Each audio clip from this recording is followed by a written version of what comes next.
Ruach Messiah is the Ruach of prophecy. Yeah. The Ruach of Messiah is the Ruach of prophecy. All right, here it is. Let me get this thing going. Change the URL and update it. All right. We are in the end time, fourth and final kingdom. Here are your choices. That is um, um, let me get the link here.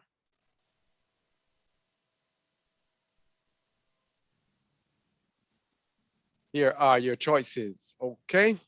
Just getting a few things straightened out and we will get started.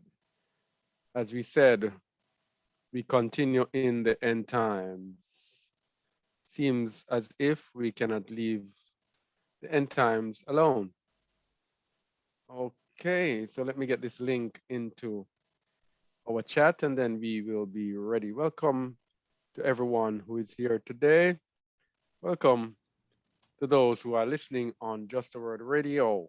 Welcome to those who are watching us on YouTube. And welcome once again to the Just a Word family who are here with us today.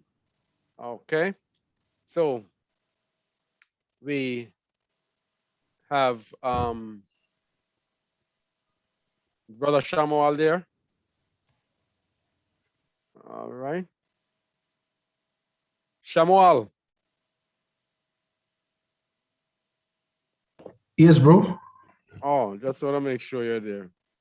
I'm here. Yeah. Okay. All right. So we have the radio going. We have recording here, and we have we are on YouTube. All right. So we are actually ready to get going with our teaching here today, and it's entitled "We Are in the End Time, Fourth and Final Kingdom. Here are your choices." A lot to get through today, so I hope we can go through it quite quickly because it's at the end where there is some juicy, what should I say, revelations from the scriptures at the end. But we got to build up to the end. And so let us begin because we are at a time of decision. You determine your fate.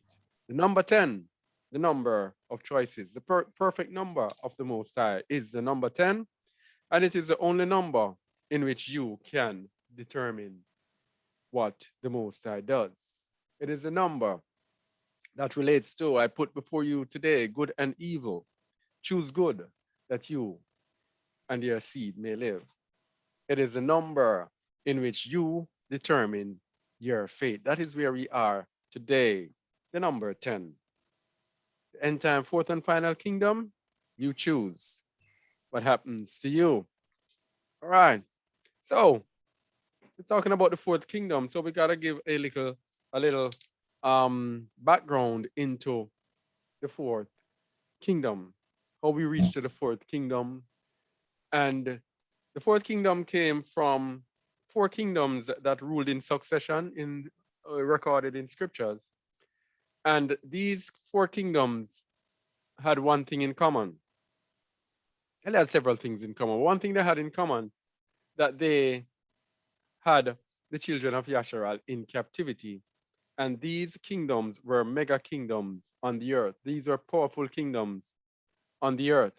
And so the Most High referred to them as four kingdoms, and they are the similitude of the end time fourth kingdom, the similitude of the kingdoms of the end time.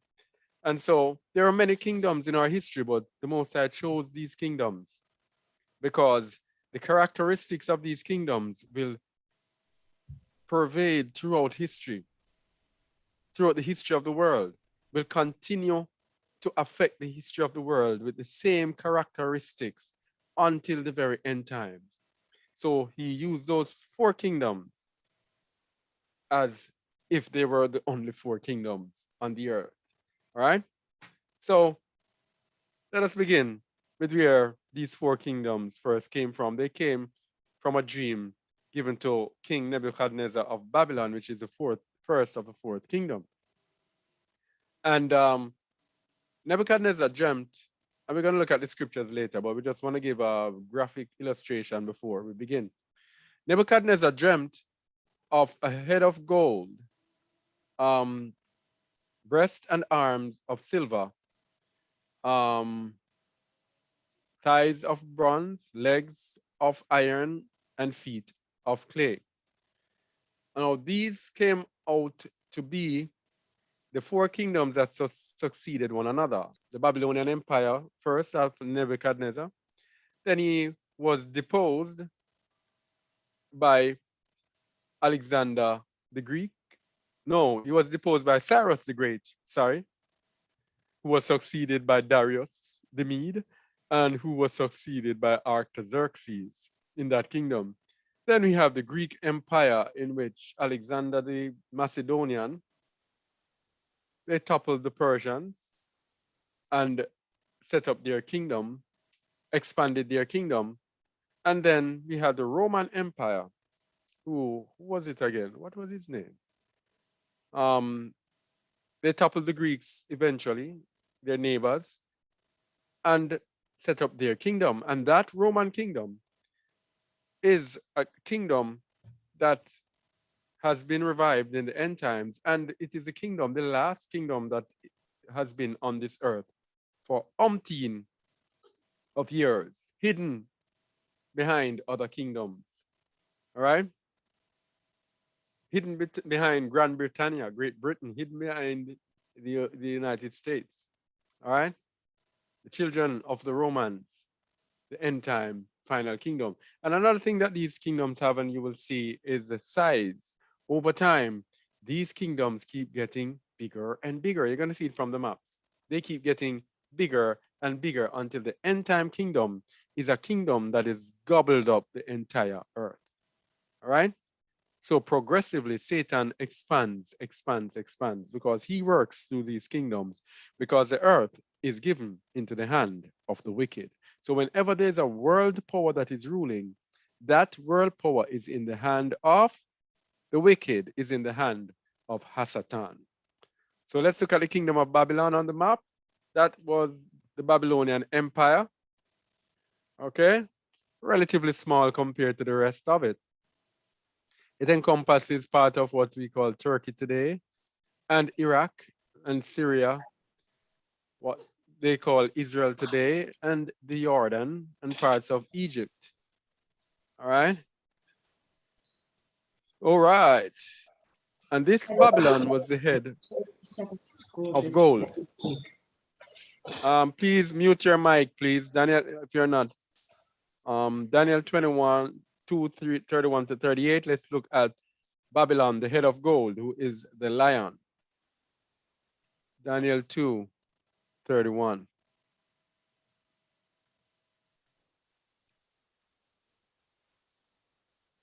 As it says in Ecclesiastes, there's nothing new under the sun. Probably we need to start with that, because that is such a critical part of our understanding, because we have people seeing things written in the Bible already. Oh, that prophecy was already fulfilled. No, the things keep repeating themselves. And the similitude of the things are in the scriptures, because their similitudes keep repeating themselves. That's why the Bible is a spiritual book. All right, they keep repeating themselves over time. Read verse 9, please. All right. The thing that has been, it is that which shall be, and that which is done is that which shall be done. And there is no new thing under the sun. No new thing under the sun. That which shall be, that which is done. That which, no, that which hath been, it is that which shall be. So what happened before will happen again. All right? Continue. Is there anything? Is there any is there anything whereof it may be said, see, this is new, it has been already of old times, which was before us. All right. It has already been of old time, which is before us. So these kingdoms keep repeating themselves. Daniel 2:31. As Thou, Daniel here was in telling Nebuchadnezzar about his dream. Go ahead, please. thou, O king, sawest and behold a great image. This great image, whose brightness was excellent, stood before thee, and the form thereof was terrible. Continue. This image's head was of fine gold, his breast and his arms of silver, his belly and his thighs of brass. All right. 33. His head of fine gold. That head is Babylon. Continue. All right, verse 33. His legs of iron, his feet part of iron and part of clay. 34. Thou All sawest right. till. Let's not, no, let's stop there because I'm gonna go back into All right. that part. All right. Daniel 7:1-4.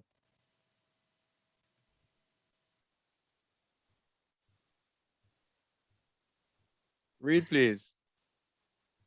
In the first year of Belshazzar, king of Babylon, Daniel had a dream and visions of his head upon his bed. Then he wrote the dream and told the psalm of the martyrs. Continue. Dan- Daniel spake and said, I saw in my vision by night, and behold, the four winds of the heaven strove upon the great sea.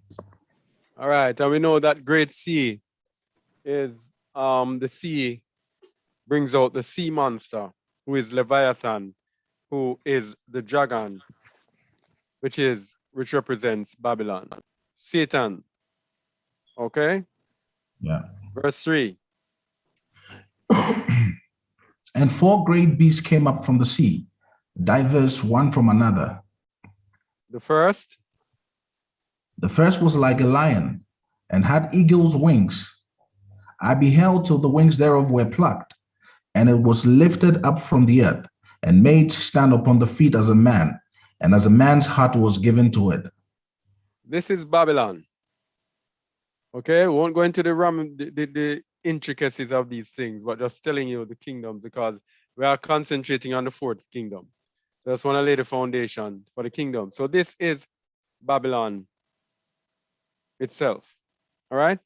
Then after Babylon, there's a second kingdom, the kingdom of Medo-Persia. And as we see here, parts of Babylon, they gobbled up parts of Babylon, Assyria, Phoenicia, Judah, parts of Arabia, kind of gobbled up much of Babylon's former kingdom. And so the kingdom was bigger than Babylon before it. So this is the bear, Medo-Persia. Daniel 2:32. Read, please. This image's head was of fine gold, his breast and his arms of silver, his belly and his thighs of brass. So this is the breast and arms of silver, which is also the bear. Verse 5. And behold, another beast, a second, like to a bear, and it raised up itself on one side, and it had three ribs in the mouth of it, between the teeth of it, and they said thus unto it, Arise, devour much flesh. Okay, so that was the second kingdom. After Cyrus the Great toppled Nebuchadnezzar, this was the second kingdom. Then the kingdom of Alexander the Macedonian, who ruled for just a short time, and then he fell sick. He fell sick and died at a young age, and he split up the kingdom among his generals. How many were there? About four of them, I think. Four of his generals, and one of them went on to become what? What's the name of Antiochus' father? Seleucus or something? I don't remember. But that king begat Antiochus, who became one of the most well-known tyrants among the Greeks. Real wicked man, Antiochus Epiphanes. All right, so as we see here, the kingdom of the Greeks was larger than the one before it. All right, it spanned many, many different countries, much larger than the Persian Empire. And of course, Greece is the leopard, because we're going to see references to these animals in Revelation 13 that speaks about the mark of the beast.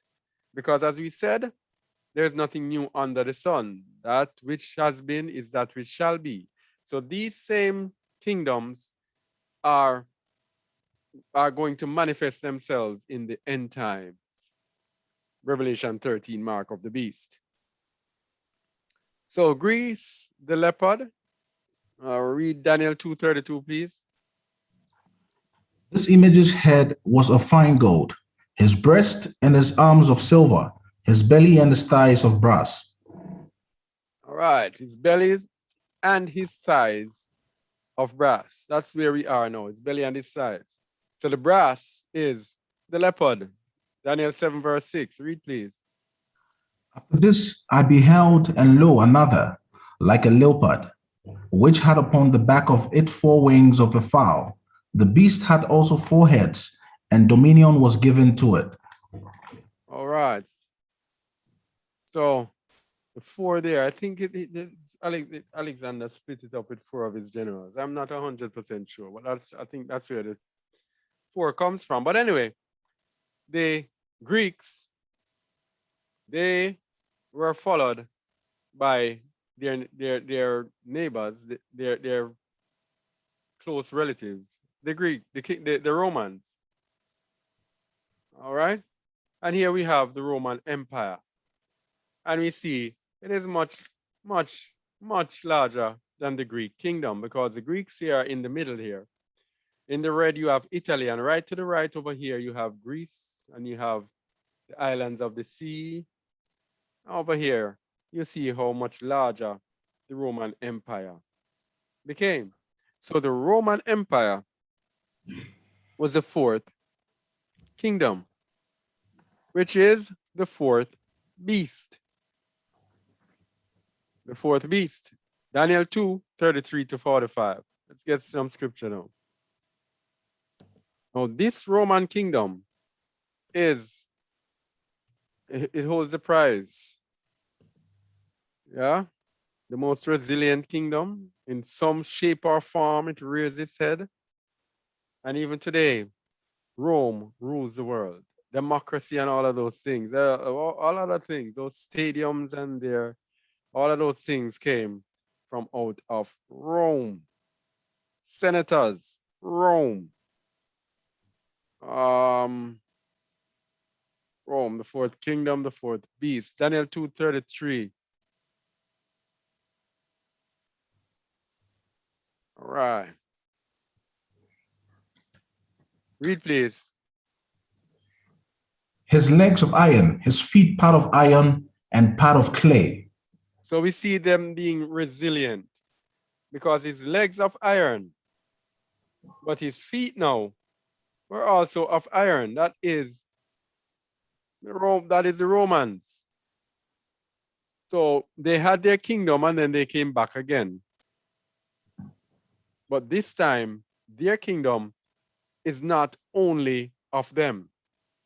It is iron mixed with clay. Verse 34. Thou sawest still that a stone was cut out without hands, which smote the image upon his feet, that were of iron and clay, and brake them into pieces. All right, so this is how it's going to end up in the end. The Messiah is going to come back. The Messiah is that stone, the stone of stumbling and the rock of offense, who's going to destroy this whole kingdom. And if you notice the kingdom that was given, that was shown, it was shown as, it was shown as one man. And this is very important because in the end time, all the kingdoms are going to be amalgamated together in one. And that is what Revelation 13, I think it's about verse 2 or 3, tells us. All right, that he was like a leopard and he was like a bear and he was like, because all of them now have come together and in one, and they are supported by probably the most fragile part of this man, which are his feet, right? Because his feet refers to him, what should you call it? What is the word? Him bearing the weight of the entire, all the kingdoms. But then the feet are so fragile, hit a man on his feet and you topple him and he breaks down. That is how Moses killed, well, who was it? Og of Bashan? Yeah, hit him on his feet, the giant on his feet, and toppled the giant. Same thing the Messiah is going to do. He's going to return and topple the entire kingdom by hitting on the feet. Verse 35. Then was the iron, the clay, the brass, the silver, and the gold broken to pieces together, and became like the chaff of the summer threshing floors. And the wind carried them away, that no place was found for them. And the stone that smote the image became a great mountain and filled the whole earth. All right, the Messiah is going to come, and the kingdom of the Messiah is going to fill the entire earth. The Messiah is going to rule over the earth. Verse 36. This is a dream, and we will tell the interpretation thereof before the king. Thou, O Okay, king, continue. art a king of kings, for the Alua of heaven hath given thee a kingdom, power and strength and glory. And wheresoever the children of men dwell, the beasts of the field and the fowls of the heaven hath he given into thine hand, and hath made thee ruler over them all. Thou art this head of gold. All right, the head refers to the part that does the thinking. It is the head that manipulates, controls, tricks, deceives, everything. That's why Babylon is the head. Yeah? And it says, wherever men dwell, Babylon shall be given rulership over them all. Which is why up to this very day, we are still in Babylon. Even though that kingdom of Babylon has been toppled, we are still in Babylon. Because Babylon hath been a golden cup in Yahuwah's hand to make the world mad. Verse 39. And after thee shall rise another kingdom, inferior to thee, and another third kingdom of brass, which shall bear rule over all the earth. All right, that is the Greeks. But the fourth kingdom now, the Romans. And the fourth kingdom shall be strong as iron, for as much as iron breaketh in pieces, and subdueth all things, and as iron that breaketh all these, shall it break in pieces and bruise. That is how the Romans rule. Break in pieces, and they bruise, and they trick and deceive. Verse 41. And whereas thou sawest the feet and toes, part of potter's clay and part of iron, the kingdom shall be divided, but there shall be in it of the strength of the iron, for as much as thou sawest the iron mixed with miry clay. So the kingdom shall be divided in the end, because that kingdom that they are actually setting up now, this is the kingdom of iron mixed with clay. They are setting up their one world order, a government that covers the entire earth. So in time past, the different kingdoms have had one problem. That problem is controlling a large expanse of area. But what these people are doing now, they are setting up things in place so that they can have control. Because that is one of the reasons why the Roman Empire fell. When the Roman Empire expanded, they had to split up the kingdom into east and west. The western section of the empire was based in Milan, Italy, and the eastern section was based in um, Byzantine, what came to be known as Constantinople. And there were problems because the eastern section, it became more prosperous than the western section. And the western section had different certain problems that the eastern section did not have. And so over time, things happened and the empire just fell. But what these Romans have sought to do today, they have sought to find a way how to mix iron with clay, how to set up a system whereby they can control every single human being by invading the bodies of every single human being, causing all to take a mark inside of them, which will allow them to now be able to control everyone. So if they're able to actually control everyone, they can administer the entire earth. They do not have to be mobilizing forces to go here and have to be setting up this there and that there. They can control everyone through a central AI quantum computer. That is their aim. Verse 42. And as the toes of the feet were part of iron and part of clay, so the kingdom shall be partly strong and partly broken. All right, verse 43. And whereas thou sowest iron mixed with miry clay, they shall mingle themselves with the seed of man, but they shall not cleave one to another, even as iron is not mixed with clay.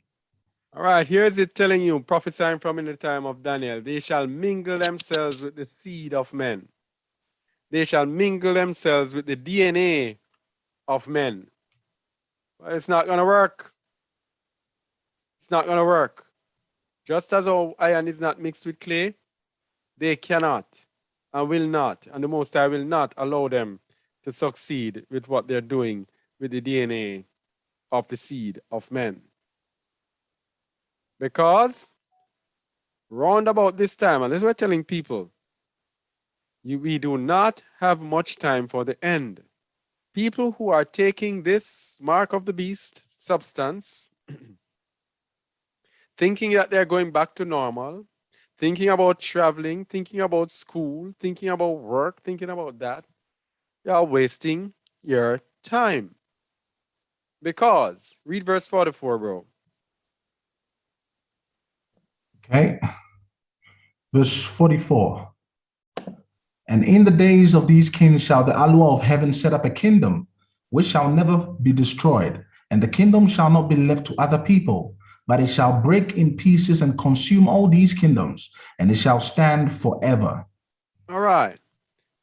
So, in the same time that they're setting up this mark of the beast, the Most High is setting up his kingdom, which is an everlasting kingdom. And it shall not be left to other people because it will be run by the children of Yasharal. They will be the ones running it, led by Messiah Yahusha from the tribe of Yahudah. It shall break in pieces and consume all these kingdoms. So when the Messiah comes and the Messiah returns, all these kingdoms will be destroyed. And he will set up his kingdom, which will last forever, and the wicked will be destroyed forever and ever and ever. Verse 45. For as much as thou sawest that the stone was cut out of the mountain with our hands, and that it brake in pieces the iron, the brass, the clay, the silver, and the gold, the great Allah hath made known to the king what shall come to pass hereafter. And the dream is certain, and the interpretation thereof sure. All right. So let's go to Daniel 7:7 and see if we can get more insights into this. Fourth beast. We are concentrating now on the fourth beast. All right. So we just show you the other beasts because they, in the end times, will be part of this final one world order, new world order. beast system. Daniel 7. After this I saw in the night visions, and behold, a fourth beast, dreadful and terrible, and strong exceedingly, and it had great iron teeth. It devoured and brake in pieces, and stamped the residue with the feet of it. And it was diverse from all the beasts that were before it, and it had 10 horns. All right, so what we're telling you that this thing that is coming up is gonna be a vicious kingdom. You see, when these people when get past the pretense, right now they're at the pretense stage. They are slowly conditioning people to accept their tyranny. When their tyranny lets loose, we are going to see a level of viciousness that we have never seen. Remember, the Messiah said, a time of tribulation such as never been. Yeah. We are going to see our people, these people get so vicious. We would never imagine that men can be so evil. Verse 8. I considered the horns, and behold, there came up among them another little horn, before whom there were 3 of the first horns plucked up by the roots.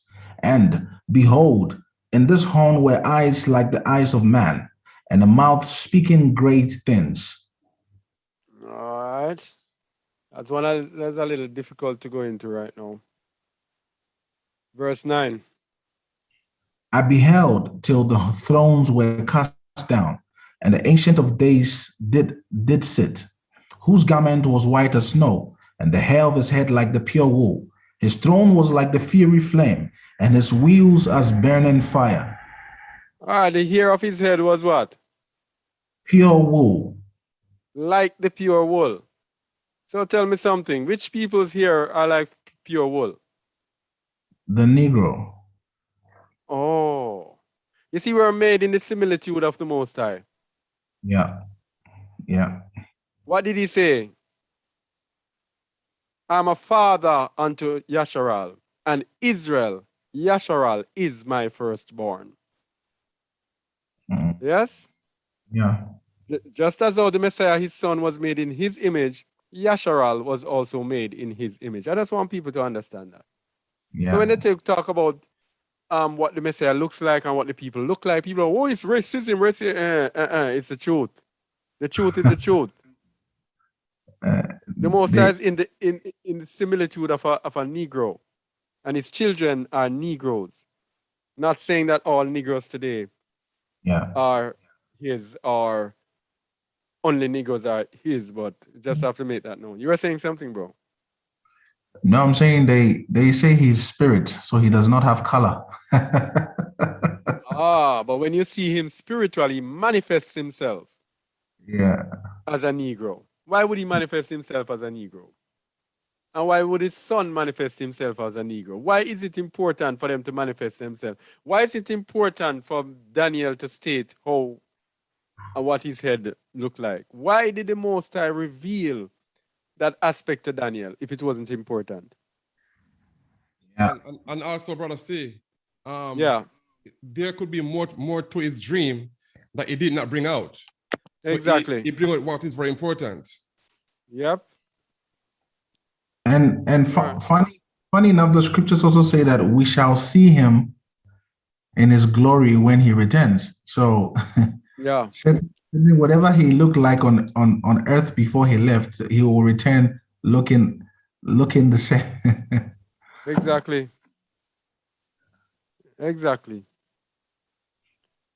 All right. Verse 13. I saw in the night visions, and behold, one like the Son of Man came with the clouds of heaven, and came to the Ancient of Days, and they brought him near before him. So imagine now the Most High with hair like wool and his son has long falling blonde hair.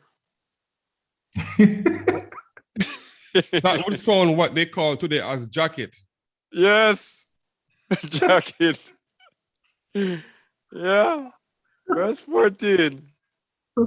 And there was given him dominion and glory and a kingdom that all people, nations, and languages should serve him. His dominion is an everlasting dominion which shall not pass away, and his kingdom that which shall not be destroyed. All right, this is the everlasting kingdom that's coming right after these people with their mark of the beast. All right, here's the interpretation of the dream. An angel interpreted it for him. Verse 17. These great beasts, which are four kings which shall arise out of the earth. But the saints Verse of the Most 18. High shall take the kingdom and possess the kingdom forever, even forever and ever. So even after this fourth kingdom, that is when this shall be taken away from them. But let's look more at the fourth beast now. 19. Then I would know the truth of the fourth beast, which was diverse from all the others, exceeding dreadful, whose teeth were of iron, and his nails of brass, which devoured, brake in pieces, and stamped the residue of his feet. Continue. And of the 10 horns that were in his head, and of the other which came up, and before whom 3 fell, even of that horn that had eyes, and of a mouth that spake very great things, whose look was more stout than his fellows. I think this horn is speaking about the papacy that persecuted the saints of the Most High during from the what was it? About the 3rd century. Well, the Romans were persecuting from even before the 1st century. Yeah. So they persecuted the saints from the 1st century. All right. And then Yeah. they continued with this persecution. Verse 21. I beheld, and the same horn made war with the saints and prevailed against them. All right. So we're going to have what we have coming up. We're going to have a persecution of the saints coming up, because when they come with this mark to cause all, they are going to go after the true saints, because the true saints are not going to allow their bodies to be destroyed with this abomination that makes desolate. Cause all. Yeah. They are not going to allow themselves to be inflicted with this abomination that makes desolate. And so they are going to come after the saints. But it says he's going to prevail against the saints. This is what we tell people: you cannot overcome them, because the saints have been given into their hands. That's how powerful they're going to be. But there's going to come a time when judgment will be given to the saints, and all the things will be turned around. Just as it says at the time of Jacob's trouble, it says, this is even, let me go, Jeremiah 30. There's a time for everything, and there's a time for persecution, and a time when the Most High will, verse 6. Ask ye now, and see whether a man doth travail with child. Wherefore do I see every man with his hands on his loins, as a woman in travail, and all faces are turned into paleness. 7. Alas, for that day is great, so that none is like it. It is even the time of Jacob's trouble, but he shall be saved out of it. He shall be saved out of it. It's the same thing here. Same thing here. The same horn made war with the saints and prevailed against them. Yeah. Until, verse 22. Until the Ancient of Days came, and judgment was given to the saints of the Most High, and the time came that the saints possessed the kingdom. All right. So there is a time of persecution, a time of suffering, time of affliction. But as the Apostle Shaul says, that momentary affliction is nothing compared to the splendor that is laid up for them, for us in the end. So we have to be prepared to go through it. We have to be prepared to be afflicted. As Brother Mahar would tell you, we have to be prepared unto death. Okay? Yeah. Verse 23. Thus he said, the fourth beast shall be the fourth kingdom upon earth, which All shall be right, stop divided. there. Stop there. Say it again. The fourth beast. The fourth beast shall be the fourth kingdom upon the earth. All right, when we are talking about the beast of Revelation, a lot of people, when we tell people that the first beast are the G7 nations. People are looking for a beast, or they are looking for a person. Read it again. The fourth beast shall be what?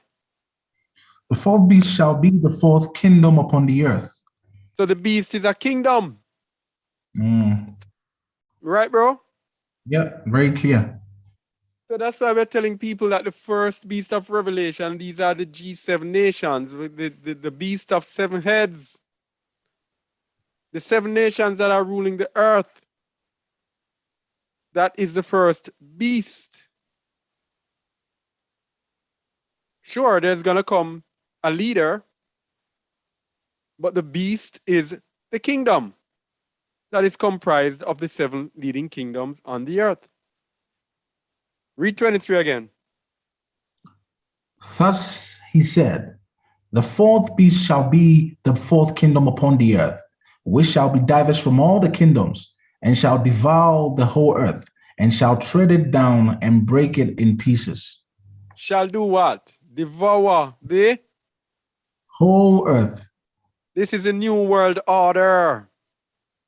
Shall devour the whole earth, the fourth kingdom. This is a kingdom that they're establishing right now. This is a kingdom that the beast is establishing. The G7 nations, United States, United Kingdom, Canada, France, Italy, Germany, and Japan, the G7 nations. All right? Verse 24. Verse 24, and the 10 horns out of his kingdom are the 10 kings that shall rise, and another shall rise after them, and he shall be diverse from the first, and he shall subdue 3 kings. And we know that they are planning the 10 nations in Europe, in the European Union, are planning to create a United States of Europe. And the 10 again is also significant because they are planning to divide the world into 10 districts. All right? These are things that are to come, have not occurred as yet. Verse 25. And he shall speak great words against the Most High, and shall wear out the saints of the Most High, and think to change times and laws. And they shall be given into his hand unto a time, and times, and the dividing of times. So the saints of the Most High shall be given into his hands, and they shall wear out the saints. Are they going to wear out the saints? Wearing out the saints with their false doctrines, their lies, their deceptions, as they are doing today, deceiving them. But verse 26 says, But the judgment shall sit, and they shall take away his dominion, to consume and to destroy it unto the end. continue. And the kingdom and dominion and the greatness of the kingdom under the whole heaven shall be given to the people of the saints of the Most High, whose kingdom is an everlasting kingdom, and all dominion shall serve and obey him. And all dominions shall do what? Shall serve and obey him. World slavery system. These people this thing that they are doing, that you see Satan doing, everything the Most High does, Satan has a copy. What these people are setting up is a new world order, a world slavery system in which the whole world is enslaved to Hasatan. At the same time, the Most High is setting up his system in which the Messiah will rule and all nations shall serve him and all people shall serve him. Okay? Right, don't even have to go any further with this one. So we're going to look at the fourth kingdom in 2nd Ezra 11:36-46. The fourth kingdom. You're looking at the fourth kingdom from all angles. to show us today um, to show us what we are in today. Verse 36. Then I heard a voice which said unto me, Look before thee, and consider the thing that thou seest. All right. So this is Ezra, the prophet Ezra in second Esdras. And verse 37. And I beheld, and lo, as it were a roaring lion chased out of the wood. And I saw that he sent out a man's voice unto the eagle and said, All right. This was Ezra speaking about an eagle. You can read the first part of this, but for the sake of time, we have to cut or else we'll be here all day. So this was a reference to the eagle, which was the evil kingdoms over time together being described through the parts of an eagle, 3 heads, etc. So he was saying that the lion, of course, is the lion of the tribe of Yehuda, who is the Messiah Yahusha, sent out a man's voice unto the eagle and said, verse 38. Hear thou, I will talk with thee, and the highest shall say unto thee, Art Continue. not thou it that remainest of the four beasts, whom I made to reign in my world, that the end of their times might come through them? All right, so we see this is the purpose of the 4 beasts. The 4 beasts are there to make sure that iniquity ripens itself. It is used to ensure that sin magnifies itself so people can choose good or evil, right or wrong. So the Most High made these 4 kingdoms to reign so that the end time can come through them. And this is why we tell people, those people who are praying that things go back to normal, you are against the will of the Most High. How can you pray to the Most High for things to go back to normal if you understand Scripture, not knowing that the Most High is using all of these things for his age to come to an end so that he can set up his kingdom? If you are praying for things to go back to normal, you are against the kingdom of the Most High. All right. Verse 40. And the fourth came and overcame all the beasts that were past, and had power over the world with great fearfulness, and over the whole compass of the earth with much wicked oppression. And so long time dwelt he upon the earth with deceit. All right, this is Rome again. He overcame all the beasts that were past and have power over the world with great fearfulness. That's and what over the whole compass. You're saying something? I'm saying. It's exactly what the world is in right now. Fear. Yes. I forgot about that. Thank you. And over the whole compass of the earth. What is this referring to? The flat earth.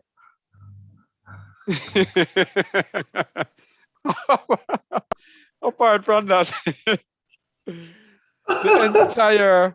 entire surface of the earth. Yes. This is this is the new world order. And notice it says with much wicked oppression. That's why we're telling you. Wicked oppression is coming next. That is why you cannot sit in the midst of these people. You cannot sit in their cities. Much wicked oppression is coming. And it says, and so long time dwelt he upon the earth with deceit. I had said it earlier that Rome has been here deceitfully, people thinking that there are other kingdoms, but it's actually Rome that has been ruling. Okay? 41. For the earth hast thou not judged with truth, for thou hast afflicted the meek, thou hast hurt the peaceable, thou hast loved liars and destroyed the dwellings of them that brought forth fruit. and has cast down the walls of such as did thee no harm. All right, these are their attributes. They afflicted the meek who should inherit the earth, right? Yeah. These are the Israelites, those who are peaceful. They have loved liars, and we know that the entire thing are lies. Look at this thing that's happening in this world. Look how many lies. We have to be trying to show people the lies, and people just won't believe us. Move away with your conspiracy theory. Get away from here with that. All right? Yeah. Verse 43. Therefore is thy wrongful dealing come up unto the highest, and thy pride unto the mighty. Uh-huh. He has a time, he has a set time, and then it's going to come up to the Most High. Verse 44. Highest also hath looked upon the proud times, and behold, they are ended, and his abominations are fulfilled. 45. And therefore appear no more, thou eagle, nor thy horrible wings, nor thy wicked feathers, nor thy malicious heads, nor thy hurtful claws, nor all thy vain body. Continue. That all the earth may be refreshed, and may return being delivered from thy violence, and that she may hope for the judgment and mercy of him that made her. All right, this is getting rid of the beast, the fourth kingdom, before the millennial reign of the Messiah. That she may be refreshed. That is the 1,000-year rest in which the earth will be refreshed and may return. That is the 1,000-year reign when the earth will be in righteousness. Being delivered from thy violence, that is the beginning of the 1,000-year reign when the Messiah is going to sort them out, is going to destroy them. And that she may hope for the judgment and mercy of him that made her, with the judgment that comes after the 1,000-year reign. All right, bro? Yeah. Yeah. Yeah. All right. So, looking at the four kingdoms together, we have Babylon here, small, Medo-Persia a little bigger, Greece a little bigger, and then Rome humongous. And then in the end, Rome is going to cover the entire earth by mingling with the seed of men and by setting up their new world order system through the United Nations Agenda 2021, Agenda 2030, etc. That is how they will set it up. But there's another thing that we need to look at before we go into the book of Revelation 13, and that is the Holy Roman Empire. Because after the Roman kingdom fell in 400 and something AD, and it was destroyed by a Germanic king. And that Germanic king destroyed the power of the Romans, but the Romans came around again in deceit. I'm telling you, these people are skilled. They came around about 400 or so years after Rome fell, and it was the Vatican who set up what was called the Holy Roman Empire. So the Holy Roman Empire, I'm gonna give you a reading about it. It comprised Vienna, Austria, Prague, Czechoslovakia, Berlin, Germany, Geneva, Switzerland, Milan, Italy. So it encompassed a few countries and part of West Eastern France as well. Now, this Holy Roman Empire is unique. Let me get to something here. Where are we? Yeah, the Holy Roman Empire was unique in that, let me get to where it started. The Holy Roman Empire, I don't know if Samuel can see it. Yeah, I Can you see it? can. Yeah, read Yeah. it, please. All right, overview. So the Holy Roman Empire was a multi-ethnic complex of territories in Central Europe that developed during the early Middle Ages and continued until its dissolution in 1806. The largest territory of the empire after 962 was Eastern Francia, though it also came to include the Kingdom of Bohemia, the Kingdom of Burgundy, the Kingdom of Italy, and numerous other territories. In Continue. 800, in 800, Pope Leo III crowned the Frankish king, um, Charlemagne, Emperor Charlemagne. Charlemagne. Charlemagne, all right, Charlemagne, Emperor of the Romans, reviving the title in Western Europe after more than 3 centuries. All The right, stop title, there. I'll just stop there. This is what we want to establish. The Pope crowned Charlemagne. And what did he crown him? Emperor of the Romans. Now, hear this. Remember, the fourth kingdom is Rome, the kingdom of iron. And the end time fourth kingdom is Rome, the kingdom of iron mixed with clay. So here is what, when you go to Revelation 13, it tells you about 2 beasts. It tells you about a beast that is the kingdoms of the earth, the 7 nations, the G7 nations. And it tells you about the second beast, who we know from the number of the beast in Revelation 13:18, which is 666, Kezi stigma, Christ on a cross, which we know is the Roman Catholic led Christianity. So in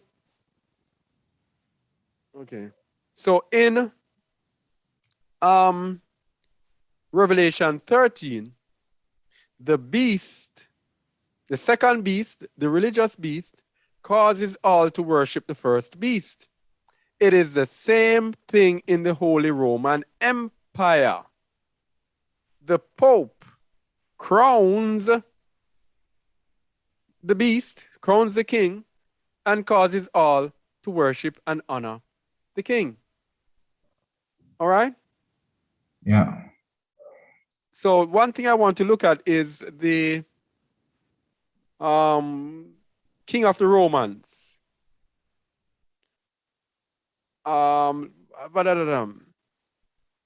Read from here. Okay. After being elected, the king of the Romans could theoretically claim the title of emperor only after being crowned by the Pope.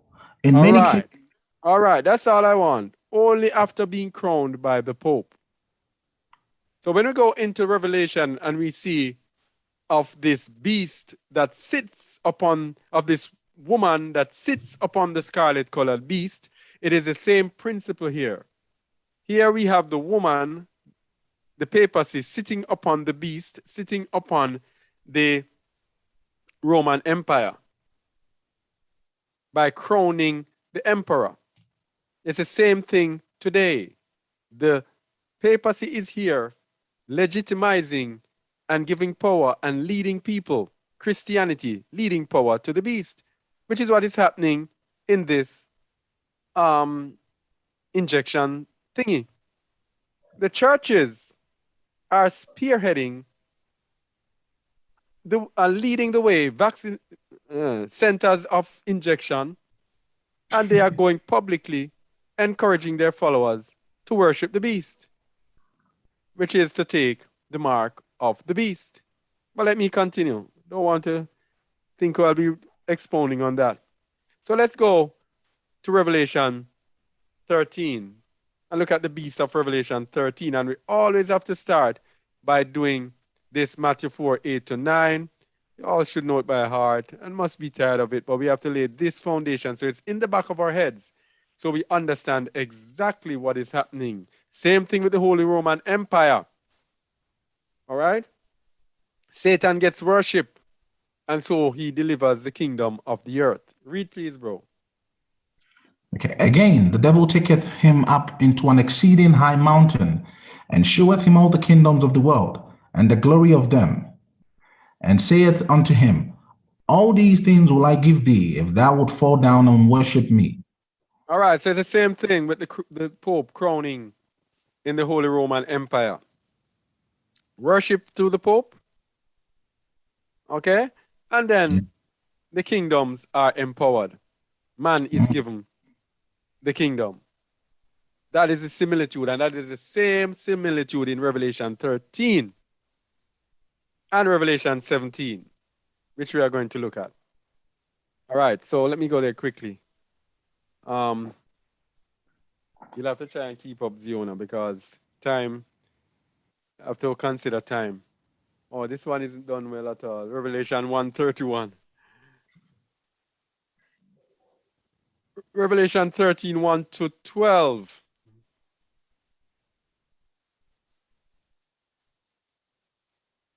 Revelation 13, 1 to 12. And I stood upon the sand of the sea, and saw a beast rise up out of the sea, having 7 heads and 10 horns, and upon his horns 10 crowns, and upon his heads the name of blasphemy. I saw a beast rise up out of the sea again, the sea monster, Leviathan, Babylon, the dragon, having 7 heads and 10 horns. And he said the 7 heads, G7 nations. Upon his head, 10 crowns, upon his heads, the name of blasphemy. Verse 2. And the beast which I saw was like unto a leopard, and his feet were as the feet of a bear, and his mouth as the mouth of a lion. And the dragon gave him his power and his seat and great authority. Now remember when we're looking at the 4 beasts, remember this, Shamuel? Yeah. The beast which I saw was like unto a leopard, and this is Greece. Yep. Feet of a bear, Medo Persia, and mouth as the mouth of a lion, which is Babylon. And the dragon, or Hasatan, gave this beast his power and his seat and great authority. Great authority over the entire earth. Okay? Verse 3.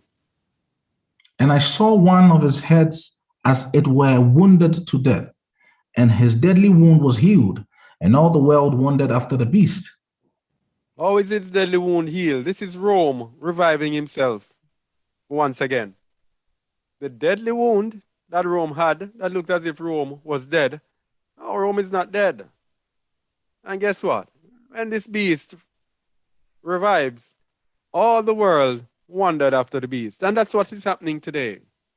All the world is wandering after the beast today. They're just sitting there listening to everything these people say and to follow their instructions. Everything. When they're talking to people, well, they say in Jamaica, they say, well, them say, them say. So they just keep repeating what these people say, wandering after the beast. Everything the beast says, that is true. They follow everything the beast does, wandering after the beast. And verse 4 is very important. And they worshipped the dragon which gave power unto the beast. And they worshipped the beast, saying, who is like unto the beast? Who is able to make war with him? Let me look at this latter one. Who is able to make war with him? This is a question people ask when they say, then what do we have to do? We will just have to take it. We can't do anything else. What will they do? They're not going to allow us to do this. They're not going to allow us to do that. We can't do anything better. Shamuel? You you know a funny thing. Every time I see this, it reminds me of prophecy that has been already fulfilled. You know where it says, and they worship the beast, saying, who is like unto the beast? Yes. It's exactly, there's a song in Christianity that goes, who is like unto thee, oh Lord, amongst the gods, who is like thee, glorious in holiness, fearful. Yes, they have a song like that, and they've been singing forever. Yes. And remember, they worship the dragon. I remember we have been saying over and over again, the Catholics sing the song, Elaine Kwan Lucifer. Yes. Christos Satan. Fileastus, Jesus Christ Satan, is your son. yeah. And we know that the Lord is Baal. Yeah. And we know that God is God, who is Of fortune. fortune or Mm. chance, the God of luck. Yeah. So they worship the dragon through the beast, the second beast, the religious beast that deceives the world into believing that they are teaching the truth. Yeah? So, Yeah. and and this worship of the dragon is obvious in Christianity today when the pastors go out and say, go and take the vaccine. I shouldn't say that word. And everybody just step out and go and take it. Nothing is wrong with it. Nothing is wrong. It's not the mark of the beast. Nothing is, no, no, no. And they go out, they worship the dragon which gave power unto the beast. All right? Verse 5. And there was given unto him a mouth speaking great things and blasphemies, and power was given unto him to continue 42 months. So I would tell people you're wasting their time thinking you're going back to normal. It's a very short time. It says the days are shortened for the elect's sake. And if the days were not shortened, nobody would be spared. That's how vicious they're going to be. But it's 3.5 years that the beast is going to have. The only thing is we don't know when that 3.5 years starts ticking, but we know that the beast is now in control, getting people to take his mark. So we don't have a very, very long time. Verse 6. And he opened his mouth in blasphemy against Allah, to blaspheme his name, first one, and his tabernacle, two, and them that dwell in heaven. Sounds like you want to say something on that. Go ahead. Yeah, because I feel it's just, yeah, it's just how Christians are so not concerned about the name. When you tell them about the names, they're like, names are not important. And then his Yes. tabernacle, the children of Israel are not important. The Messiah, Yes. and then they say, you know what? God helps those who help themselves. Yeah.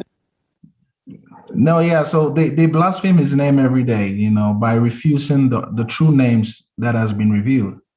Yep. And calling his names the names of the devil, right?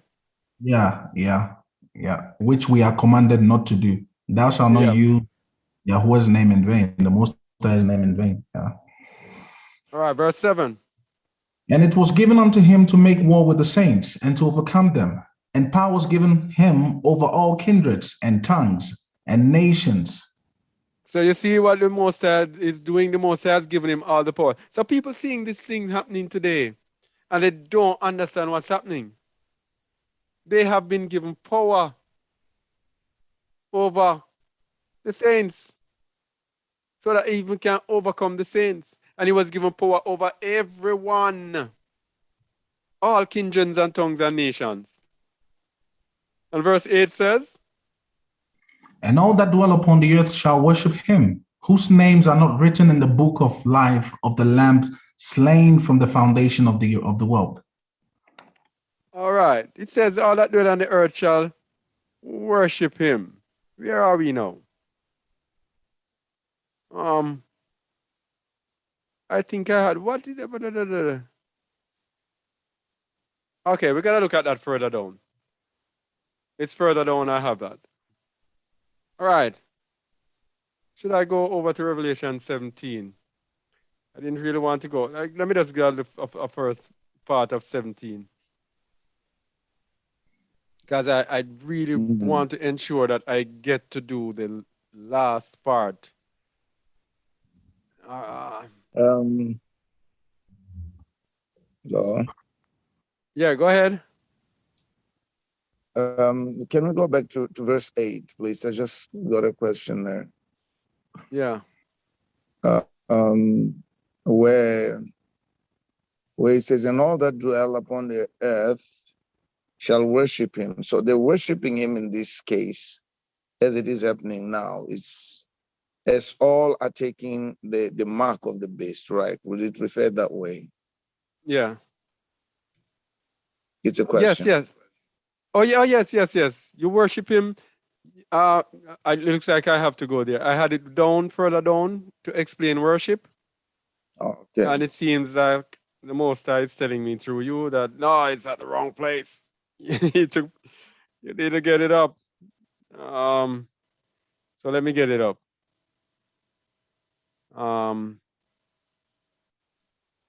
Where am I? All right. If any man worship the beast, Revelation 13:8, right? Yes. What it means to worship, Matthew 8, verse 2. We're going to look at what it means to worship to show you that simply by taking that thing, you actually worship the beast. Matthew 8, verse 2. Read, please. Should Brother Shammah, should I read? Yeah, well, yeah, you can read it. Yeah, yeah. Okay. Can you share it, please? Yeah, go. Oh, I'm not sharing it. Sorry. It's on the screen. Oh, okay. All right. It's there? Okay. Yeah. No, I it's think oh. you need to pin. You need to pin Brother Kazak's pin. Yeah. Oh, Now it's my clear. screen is not pinned. Yeah. Now it's Oh, clear. Matthew Okay. 8, verse 2. Is that it? Can I read? yes. And behold, there came a leper and worshipped him, saying, Master, if thou wilt, thou canst make me clean. You see how simple it is to worship. Yes. Just say, you can make me clean. So what these people do? These people say, hey, he can heal me of this thing. Yeah? And they go and take it. That is worship. Yes. Exalted him. Matthew, Yeah. Matthew 9:18.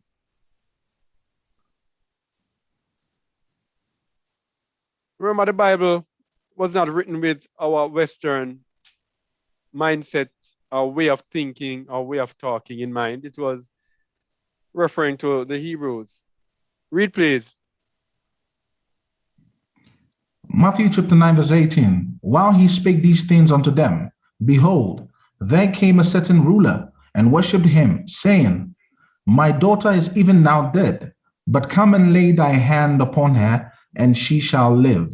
You see these worship here? These worship are referring to health, believing that someone can cure us. It's worship. Yes. Hallelujah. Thank you. A lot of people don't. Let me give you another dub, as they say in Jamaica. Another dub. Let me give you another one. 1525. Brother C, Yeah. all I can say is, whoa. Yeah. Man, look how easy it is to see what worshiping. How will we worship the beast? Yes. How will we worship the beast? Thank you. What it is that is here to save all of us now. Mm-hmm. Whoa. And it's amazing. Powerful. It's amazing how many people are saying, I don't want to lose my job, and so I'm gonna take the thing. That is worship. Worship. That's worship. Yes. But don't tell them that because the pastors have taught them. Mm-hmm. Differently. Yeah, Matthew pastors say 15. you can sing. Then came she and worshipped him, saying, Master, help me. So if you even ask somebody for help, that is worship. You see that? Yeah, because you're exonerating someone, you're exonerating them, you are lifting Yes. their dependence. Yes.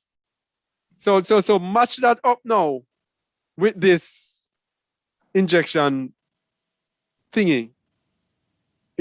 system. And you see that as it says in the scripture, the whole world shall worship the beast. Mm, mm, mm, mm. Because the whole world has gone a whoring after this thingy. Wow. All right, so we have the first beast of Revelation 13. We have shown this picture several times before. Scarlet colored beast, scarlet colors of their flags, all of them scarlet colored. All right. And the 10 nations that will comprise the European Union as well, all of them have 10 scarlet colored flags as well. And the second beast, of course, we know the second beast from Revelation 13:18. Let's go there. Revelation 13:18. So we know the second beast. We have done this several times in our videos. So if we don't go into detail, we have it there before. We have done it so many times. We don't want to. Read verse 18, please. Here's wisdom. Let him that hath understanding count the number of the beast. For it is the number of a man, and his number is 666. The number of the beast. So they are calling the thingy, the mark of the beast, a 666 chip and all of those things, thinking that it will be written 666 written on it, and the number of a man. Yeah. 666. And in Greek, this is chi, z, and stigma. Yeah. Jesus Chi, Christ. z, and stigma, which is Christ. Chi is Christ. Z is the beam on which he is impaled. And stigma refers to the instrument that impales him. Christ on a cross.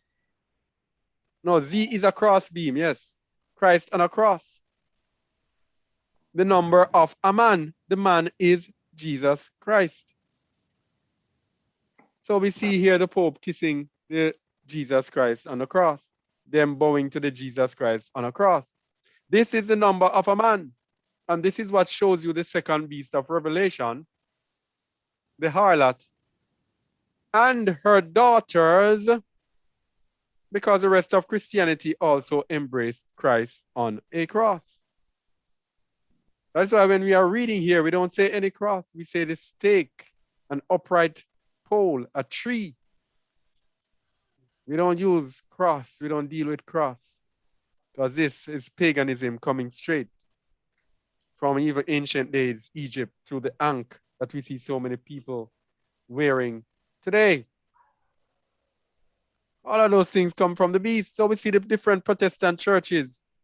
They're under the cross, including your Seventh-day Adventists who think that they are chosen and set apart. All right? Yeah. So the second beast causes people to worship the first beast. Revelation 13:11-18. Let's go from Revelation 13:11. This is the second beast. This is your papacy. This is your Christianity, people. Read, please. And I beheld another beast coming up out of the earth, and he had two horns like a lamb, and he spake as a dragon. 12. And he exercised all the power of the first beast before him, and caused the earth and them which dwell therein to worship the first beast, whose deadly wound was healed.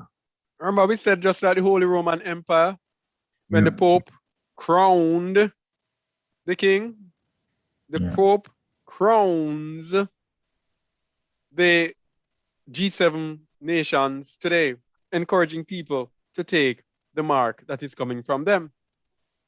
Because the mark is coming, Pfizer, Moderna, J&J coming from the USA, AstraZeneca coming from UK, two of the G7 nations. Yeah. So the papacy is constantly getting people, Christianity. That's why we say Christianity does not speak against Babylon. Christianity does not speak against the nations of the earth. Christianity believes everything that they send to them.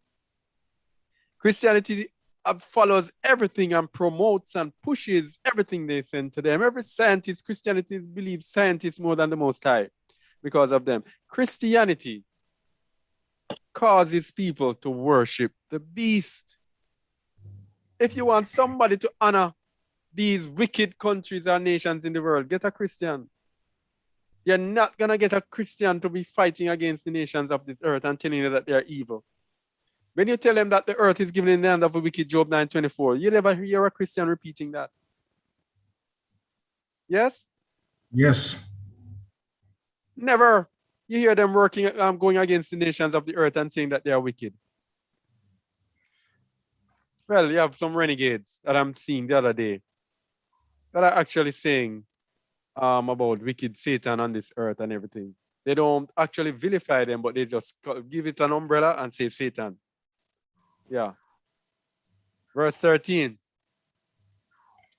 And he doth great wonders, so that he maketh fire come down from heaven on the earth in the sight of men. I still can't figure out what this is. I don't know if it's a future prophecy. Just as the prophecy with the image of the beast, which I couldn't figure it out until the other day. We have a video on that. Is this the image of the beast? I highly recommend that you watch it to open up and perk your mind regarding Revelation 13:14. Read, please. And and deceiveth them that dwell on the earth by the means of those miracles which he had power to do in the sight of the beast, saying to them that dwell on the earth, that they should make an image to the beast, which had a wound by a sword and did live. Image of the beast, yes? Verse 15. And he had power to give life unto the image of the beast, that the image of the beast should both speak and cause that as many as would not worship the image of the beast should be killed. All right. So remember the image of the beast, the video that we have. I highly recommend that you watch it on Just the Words YouTube channel. All right. Verse 16. And he causeth all, both small and great, rich and poor, free and bond, to receive a mark in their right hand or in their foreheads. I won't go into this because we've maybe have 20 odd videos on this mark of the beast. But what's important, what we like to put people's eyes on in light of all that is happening today, he caused it all. This is the focus they want to, but he caused it all. Come on, people. Can't we see this manifesting itself today? Every single day, almost, these people come out with something else to trap people. He caused it all. All right, if your child does not take this injection, you cannot go back to face-to-face class. If you don't take this injection by a certain time, you won't be able to travel. If you don't take this injection, you're not going to be able to work. He caused it all. And remember, we have a video also with the Australian Premier, Victorian Premier, I think, telling us that they are going to exclude people from the economy if they do not take this thing. Yeah. Because they're going to have a VACCINE economy. He caused it all.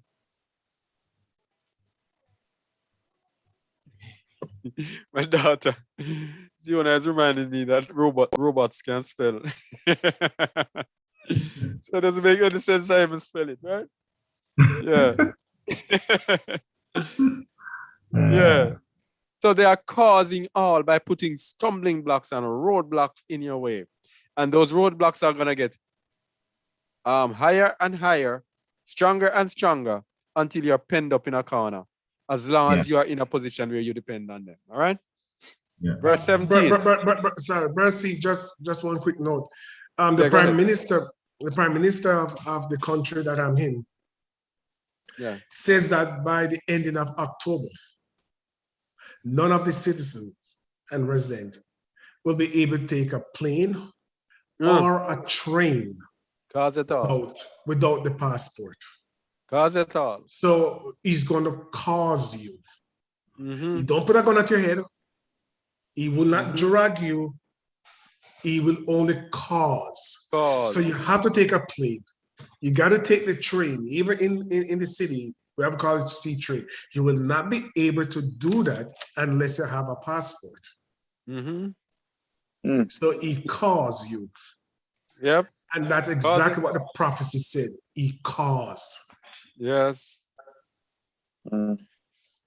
Yeah, Boy. interesting. Yeah. Let's go. Let's go to 17. That no man might buy or sell, save he that hath the mark or the name of the beast or the number of his name. All right. No man might buy or sell. And this is obvious today. These people are telling this is where it's going. You cannot work. Eventually, they are going to say you cannot enter into certain place. They are saying it already. You cannot go into restaurants. You cannot go here. You cannot go into ball games. You cannot do that. Eventually, it's going to be everywhere where buying and selling takes place. You And cannot drive. eventually, pardon? I'm saying you cannot drive. That will be the final clamp Yes. on. Yeah. Yes. And they're going to say you cannot sell either. How can you sell to the public? You're a danger to the public. You cannot sell. Yeah, so what's going to come to. Anyway, it's so obvious that the thing is the mark of the beast. I am kind of saying, why do I even speak about it? Because if anybody doesn't believe it, it is just that people who do not want to believe it. It's so obvious. So obvious. Anyway, all right. So we're talking about the fourth kingdom, but the fourth kingdom today is manifested as the fourth industrial revolution, aka the New World Order. Yep. Read 43, please. Daniel 2:43. And whereas thou sowest iron mixed with miry clay, they shall mingle themselves with the seed of man, but they shall not cleave one to another, even as iron is not mixed with clay. All right. So we're going to be talking about the fourth industrial revolution. What is the fourth industrial revolution and why do we need to know about it? Where am I? All right. The fourth in this industrial revolution. Let me see. Where am I now? Yeah. This is a book that was written by Klaus Schwab, who is the chairman of the World Economic Forum. The World Economic Forum is the body that charts the economic future of the entire world. They are responsible for the economies of the world. They are responsible for everything in this world when it comes to money. Now, when these people tell you, and I have a video of Klaus Schwab telling us that you're not going back to normal. That is what? What did the word he use? Fictitious? No. Fallacious? Something like that. Yes. Yeah, he said us going back to normal is fictitious. And so what he used another term. In other words, he's saying that it is impossible for us to go back to normal. No, everybody going to take this. Oh, let's take this thing and go back to normal. And they take this thing and then they put up this thing on with this semicircle around them on Facebook. I just got my you should too, or something like that. Let's do it, or some, I can't even remember it, or something.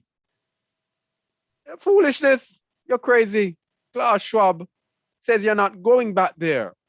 And we're going to see why you're not going back there, because the fourth kingdom is known as the fourth industrial revolution. And we're going to see what they want to achieve. Let's go there.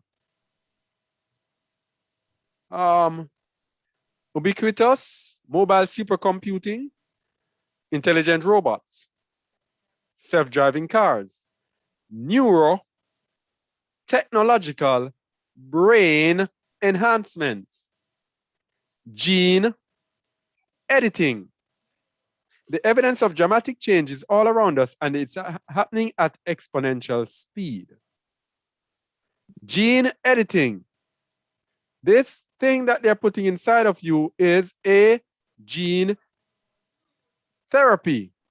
It edits your genes. This is the fourth industrial revolution. This thing that we're getting, it's part of their transhuman,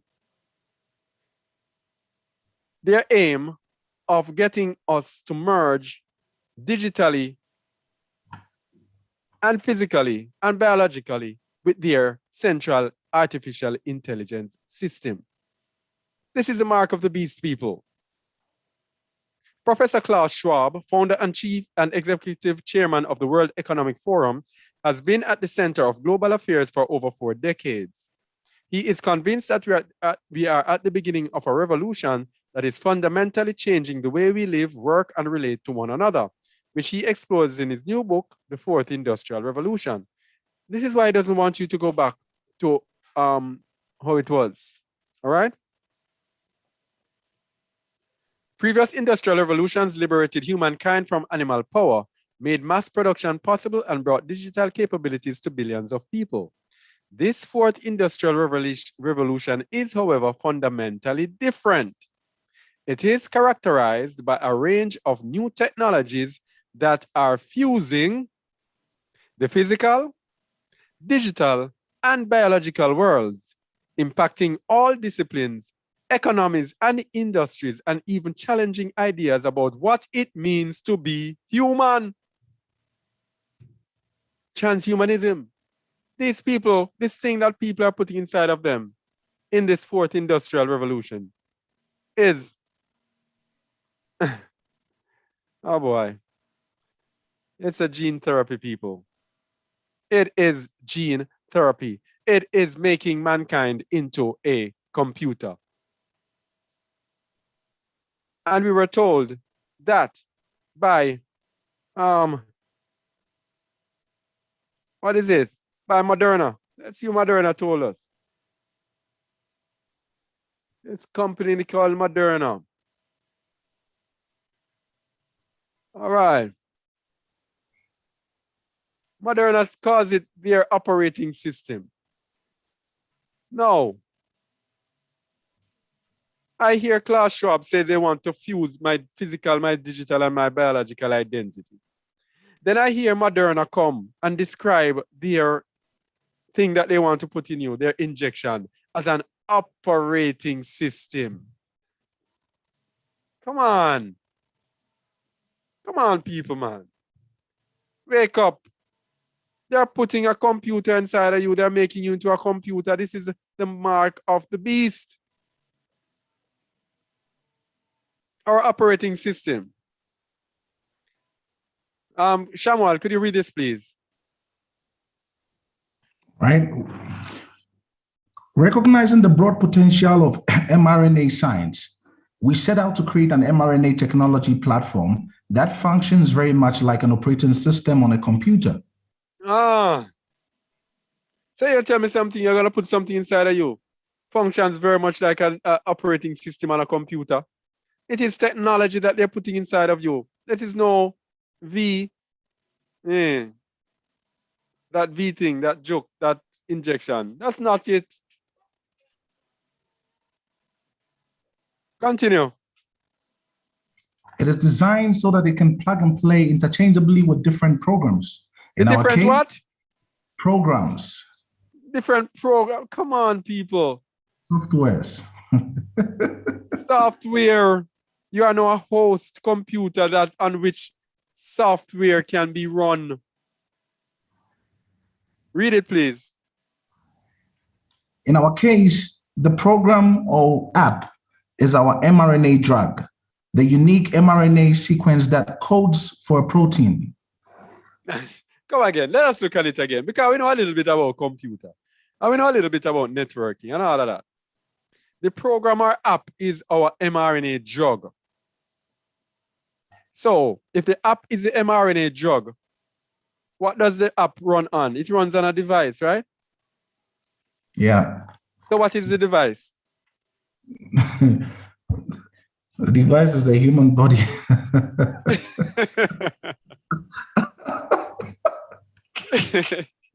Oh, boy. And you know, another interesting thing, bro, is that, you know, there is a law that obviously when the government patents you, you become their product. Yes. And many don't know about it, that this vaccine allows you to be patented by the government. And so they own you outright. Hey, don't use the word. Oh, yeah, the magic potion, the injection. Yes. Magic potion sounds good. Magic potion sounds good, yeah. Yeah. Yeah. So once they put that potion in you, You can be patented, right? You are ownership by the government or the kingdom. The beast owns you. Yeah. All right. Where was I? The unique mRNA sequence that codes for a protein. So you are the computer and they are using an app to encode inside of you. Come on, man. Oh boy. So they say the DNA is the storage. So guess what? You are the computer. Your DNA is the storage. That is your RAM, random access memory, because it can be coded. That means it's not RAM. It's not read-only memory. It's random access memory now, where they can alter the memory. And the mRNA is the software that does it. And then it produces the protein. And we know that the spike protein is causing problems and havoc all over. Anyway, let me not go into their business because they might, you know what I mean. And guess what they call it? They call it the software of life. Even the name itself tells you the software of life. Life, what is it? The software being a software of life. That's why they're telling you that they have the key of life and death. Anyway, let me leave the people in business alone. Let me leave their business alone before I get into trouble with this. But come on, people. Come on. Think. Yeah. And remember, we are at the point. We are at the point of the abomination of desolation. The abomination that makes desolate. Because Shamuel just told you that if you take this thing, you can be patented, you can be owned. And that is why you are numbered. And that is why that thing is tied to your tax registration number and your ID. Yeah? Because it has to do something with being a property of the state. You have sold your soul to the state. Anyway, let me leave the people business alone. So, let's go to the consequences now of taking the mark. Let me see. Oh, we are not that bad. No, we have a lot of things left to go. If any man take the mark. So if people do not hear us and they go and take the mark, let's see what's going to happen to them. Is the Most High just going to give them a rap on the shoulder and say, oh, okay, you took this thing, but okay. Verse 9, read it, please. And the third angel followed them, saying with a loud voice, if any man worship the beast and his image, and receive his mark in his forehead or in his hand, the same shall drink of the wine of the wrath of Alua, which is poured out without mixture into a cup of his indignation. And he shall be tormented with fire and brimstone in the presence of the holy angels and in the presence of the Lamb. All right. Verse 11. And the smoke of their torment ascended up forever and ever. And they have no rest day nor night, who worship the beast and his image, and whosoever receiveth the mark of his name. All right, so there's nothing good coming for those who take this mark. Nothing good. And we also have Revelation 16, 1-2.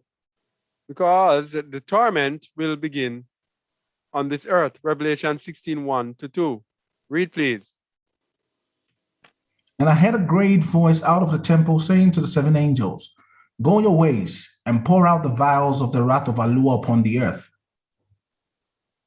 And the first went and poured out his vial upon the earth.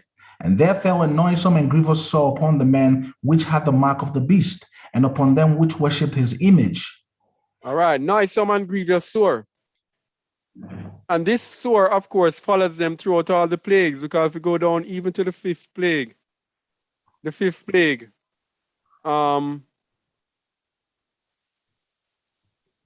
read verse 10 and 11. We see that the sores don't leave them. And Go the ahead. fifth and the fifth angel poured out his vial upon the seat of the beast, and his kingdom was full of darkness, and they gnawed their tongues for pain, and blasphemed the allure of heaven because of their pains and their sores, and repented not of their deeds. You see that? Yeah. Because of the pains and their sores that they had. And this sword is coming from the first plague, and that is the fifth plague. So they're going to be stuck with these swords. Yeah? And of course, their destruction does not end. So the other So part, yeah, go ahead. I was gonna say, so even if you did it out of ignorance and you came to the knowledge of the truth and you repented, you're still gonna bear these pains. You have to endure to the end. Well, that is a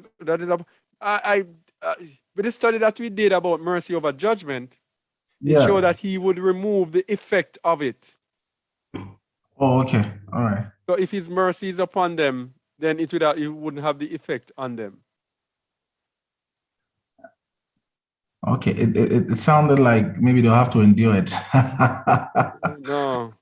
Okay, cool. But the thing with this, when you say to people, it is very few people who will repent when told. Because I realize whenever you talk to people, they are not repentant. And even when you tell them to repent, they are just like quiet. They are not, should I say? Responsive. It will They are be. not. Go ahead, Go brother ahead. C. They are not passionate about repenting. Go ahead, bro. Yeah, it would be like the decision that they made to take that, you know what, would block out the repentance from them. It is It just, seems. yeah, it's a very, very thin line. Yeah. And the ones who might go and repent, because they do this thing here with a passion, many of them with a passion, Yes. So when they told them to repent, who is you to say to me to repent? Yes. Because they're going to do this thing with a passion. So it is, I mean, like I said, it is a very dangerous thing. Yep. Also, if I can say. Yeah, go ahead, bro. Out of many people that I've spoken to, first people, they do not understand the essence of repentance. Yeah. Once they've taken this, people that I've sat with even this week, they were telling me that we took this, but we know that God knows our spirit. They can only kill the body. This thing is only in the body, it's not in my spirit. Oh boy. So you see that attitude. They do not understand still the essence of repentance once they've involved themselves with this thing. So they feel that they will be saved at the end. Their spirit, their soul shall be saved. The only thing that's going to go to death is just the body, because this thing is only in the body. So how sad that is. That's how it is. That's ignorance. Much more of it. And people are destroyed for lack of knowledge because ye seek not knowledge. Yes. All right. So we have different questions. What if I do not take the mark? First question I would ask is, do I still worship the beast? And we did worship of the beast to see if we honor the beast, if we still love the world system, if we still want to go back to normal. Even if we don't take the mark, we're going to be in trouble because we still worship the beast. And people will ask you things like, what will I eat? Or will I feed my children? Or will my children go to school? We have to understand it's a time of choice, extreme choices. Right now, the time that we're living in is either you give up on this world or you give up on the Most High. You can't have them both. As the Messiah had said, you can't serve Alua and Mammon. You have to choose between them. So speaking about how will I feed my children, what will I eat? And the Messiah said, it's all about belief, or what they call faith. He says, look at the lilies, they don't spin, but they are provided for. Look at the sparrows. They're not as important as us, but the Most High provides for them. They don't worry themselves. All right? We will be provided for. The Most High will provide for us. But what we need to do, and we must know that we have to find the way. Because we're going to show, remember we said at the beginning, we said, what are your choices? We're going to show how sinners will end up, how the disobedient will end up, how lawless believers will end up, how the righteous will end up. Okay? So what will happen to you, this is determined on the choices that you make. If you choose righteousness to strive and seek after Yahuwah, then you are good. But if anything else, you still want to stay in Christianity, in the lies or the wicked lie of religion, you're going to have problems. If you want to stay in sin, a lot of people in sin are there, it's not going to work. All right? Because there's going to be much persecution to resist the beast in the midst of Babylon. If you stay in the midst of Babylon, Babylon is going to cause. I remember he's causing and causing and causing, and he's going to lock it down on you so much that you can't even move. They're going to make it illegal for people who do not have the, what's the one that Shamuel used? That I said I like. The magic potion. They're going to make it impossible for people with the magic potion to be on the streets. They're going to say you're a danger to society, so you can't go on the streets. And then eventually they're going to come into your house and they're going to get you. Yes? Remember we showed earlier the fourth kingdom was prophesied as being oppressive and very wicked. It's going to reach to that. So let's look at the fate of sinners. Wow. Too many scriptures for that. Yeah, go ahead, bro. Real quick. Definitely they will get you, because if they have you locked in your house because you don't want their magic potion, right? Keep on pushing you to go and receive that thing. Eventually you will not be able to work, so your bills cannot be paid. You cannot pay your mortgage. You cannot pay your land tax. So they're going to say, okay, this is now our home. They come and take away your homes. Yes. That is why we should flee from the midst of Babylon. Yes. Yes. Without a doubt. Yeah. You know, you're spot on with the message, right? Today's message. You can, when you're done, you can confirm it on my WhatsApp status, bro. Oh. Yeah, the message you're sharing today, it's spot on, word for word, just spot on. I was talking about this morning, yeah. All right. It's one rock, yeah? Yeah. All right. So let's look at the fate of sinners. Isaiah 1:28, Yeshayahu 1:28. Because if you're a sinner and you say you're not taking the mark of the beast, or you're going to be hiding away, here's what is awaiting you. Read, please. And the destruction of the transgressors and of the sinners shall be together, and they that forsake Yahuwah shall be consumed. The destruction of the sinners. Sinners shall be destroyed.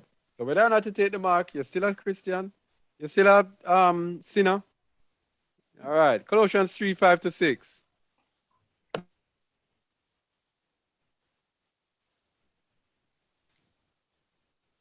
Read, please. Mortify therefore your members which are upon the earth, fornication, uncleanness, inordinate affection, evil concupiscence, and covetousness, which is idolatry. Continue. For which things sake the wrath of Allah cometh on the children of disobedience. So for sin, the wrath of Allah cometh upon you. Disobedience, sin. So if you're a sinner, if you are not taking the mark of the beast, and you are still fornicating, you are still in uncleanness, you are still partaking in inordinate affection, evil concupiscence and covetousness, idolatry, then the wrath is still upon you. Tehillim 5:5.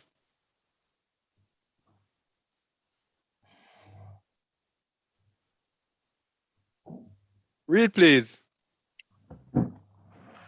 The foolish shall not stand in thy sight. Thou hatest all workers of iniquity. So if you're a worker of iniquity, which means you sin with impunity, you sin without a second thought. You sin, repeating sin every week. And by the way, every Christian who worships on a Sunday is a worker of iniquity. Let me say it again. Every Christian who worships on a Sunday is a worker of iniquity, because iniquity is repetitive sin, and sin is transgression of the law, and the Sabbath commandment is in the law, and you rubbish the Sabbath commandment by profaning it every single week. That's a worker of iniquity, as simple as you take it. All right? And Seventh-day Adventists are not any better because you have rejected his Torah. You do not keep his feasts. You do not keep his ordinances, his statutes, and his judgments. Okay? So you are also workers of iniquity. And it says, the Most High hates all workers of iniquity. If you are a sinner, hey, it ain't good for you. Sirach 12, verse 6. If you're a sinner, you want to see this. Sirach 12, verse 6. Sinners, this one is for you. Read, For please. the Most High hateth sinners and will repay. Stop. Read it again, please. For the Most High hateth sinners. All right. He hates sinners.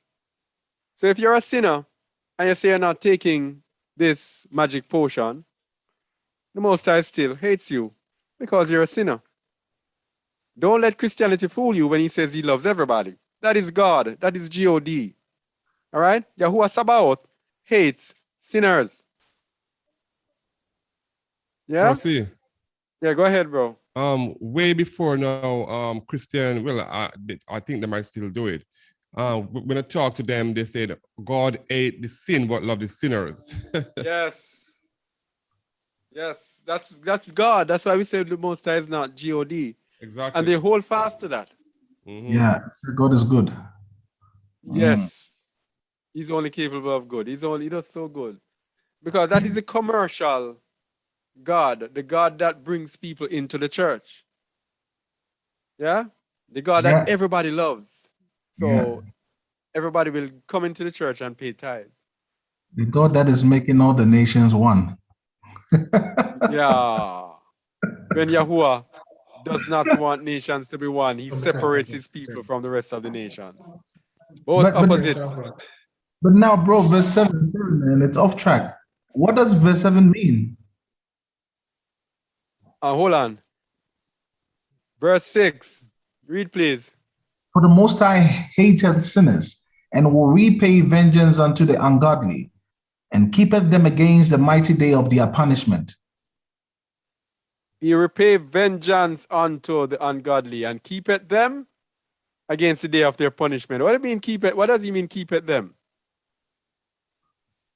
He keeps them in a delusion until he gets them in the final day of judgment. He keeps them believing God is good and God loves me even though I'm a sinner. And what I'm doing is okay. And all the lies. Yeah. Yes, making them believe a lie. Yeah, go ahead. Yeah, no, I was just saying the verse 7. Is it literal or does it make exclusions? Because when you say sinner, we know who the sinner is. Anyone that does not keep Torah is a sinner. So does it mean we shouldn't help anyone who does not keep Torah? No, I went through this already. I just don't remember it. And for me to go into it, no. That's fine. We looked at it with different precepts. All right, okay. What it meant before. I don't remember it now. I wouldn't remember how to go into that. Anyway, that was the sinner. I'm not done with the sinner. 1 Corinthians 6:9-10 tells us about the unrighteous cannot enter into the kingdom. Okay? And Revelation 20 verse 15 tells us Let me go Revelation 20, verse 15. So some of the verses are there. You can go and do them for yourself because I just want to get to the last part. Revelation 20, verse 15. And whosoever was not found written in the book of life was cast into the lake of fire. If you are not written in the book of life, so those sinners who say they are not taking this thing, if you are not written in the book of life, and you have to be pure and walking in truth to be written in the book of life. Now the fate of the disobedient. Let's go. Ephesians 5, 3-6.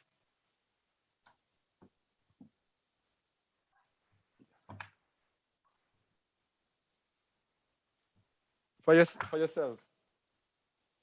Ephesians 5, 3-6. Read, please. But fornication and all uncleanness or covetousness, let it not be once named among you, as becometh saints. Neither filthiness, nor foolish talking, nor jesting, which are not convenient, but rather giving of thanks. For this ye know that no whoremonger, nor unclean person, nor covetous man, who is an idolater, hath any inheritance in the kingdom of Mashiach and of Alua. All right, you see how the thing is? It's the pure. In heart. If you are even involved in foolish talking and jesting, and a lot of us do this, jesting, foolish talking, mocking others. It prevents you from entering into the kingdom. Verse 6. Verse 6. Let no man deceive you with vain words, for because of these things cometh the wrath of Alua upon the children of disobedience. Right. So this is speaking to saints who are disobedient. Romans 1, 18-20. The disobedient. Romans 1, 18-20. Read it, please. For the wrath of Alua is revealed from heaven against all ungodliness and unrighteousness of men, who hold the truth in unrighteousness. So those who know the truth and follow unrighteousness, the wrath is upon them. So you have a lot of sinners who say, oh, I know, I understand. I know God, I know this. So if you hold it and you're not walking in unrighteousness, then his wrath is upon you as well. Yeah. Continue. Because that which may be known of Alua is manifest in them, for Alua hath shewed it unto them. He has shown the truth unto them, and yet still they reject his truth. They have shown his power, his might, his creation, and yet still they do not want to listen to him. 1 Peter 2, 6-8.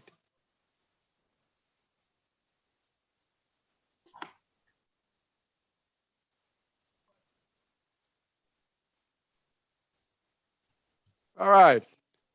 You see those who are disobedient? The Messiah is a stumbling stone unto them. So those believers who say they are believers and yet still they are disobedient, the Messiah is their enemy and they don't know it. Read from verse 6, please. Wherefore also it is contained in the scripture, behold, I lay in Zion a chief cornerstone, elect, precious, and he that believeth on him shall not be confounded. He that what? Believeth on him. And we know that to believe on him is to follow him. And do as he did, yes. Walk it's as not he in did. your mind. Yeah, go ahead. No, go ahead, sir. Go ahead, bro. Yeah. It's not only in your mind, it's in your action. Verse 7. Unto you, therefore, which believe, he is precious. But unto them which be disobedient, The stone which the builders disallowed, the same is made the head of the corner. So we have the disparity here. Unto you who believe. So the believers, he's precious to the believers. But to those who are disobedient, he is a stumbling stone. Verse 8. And a stone of stumbling and a rock of offense, even to them which stumble at the word, being disobedient, whereunto also they were appointed.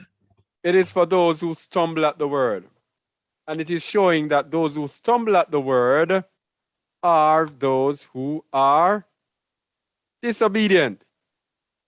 So if you're disobedient, you're not going to be able to understand the word. Simple.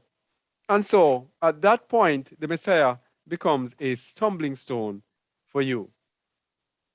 So if you are disobedient and you say you're not taking this magic potion, you are still in trouble. So we just wrapped up the sinners in trouble. We just wrapped up the disobedient ones in trouble. Let's see what is there for the lawless believers. Say a believer and you reject the Torah. You reject the law. You reject the word. You reject the truth. 1 Corinthians 3:16 to 17.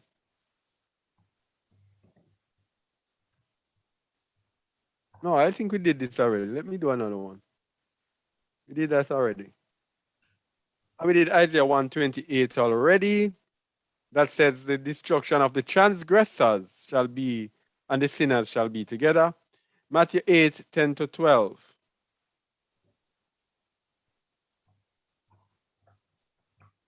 The scriptures are there. You can check them out. Read, please. When Yahusha heard it, he marveled and said to them that followed, Verily I say unto you, I have not found so great faith, no, not in Israel. This was the, what you call him? The Roman centurion, showing great belief, great faith, by telling the Messiah that he doesn't even have to come to his house for his child to be healed. He can just say the word. Messiah said, wow, I haven't found so great faith. And then the Messiah said something very profound. Verse 11. And I say unto you that many shall come from the east and west, and shall sit down with Abraham and Isaac and Jacob, and in the kingdom of heaven. But the children of the kingdom shall be cast out into outer darkness. There shall be weeping and gnashing of teeth. The children of the kingdom. What does it kingdom? What does it refer to? What are the children of the kingdom? The elect, the children of Israel. The children of Israel. So it's saying that because of lack of faith, they will be cut out, and you will have Gentiles, strangers coming into the kingdom, and them being cast out into outer darkness. All right? So it's not enough to say that you are a believer. You have to be a believer in faith, in belief. Matthew 25:28 to 30.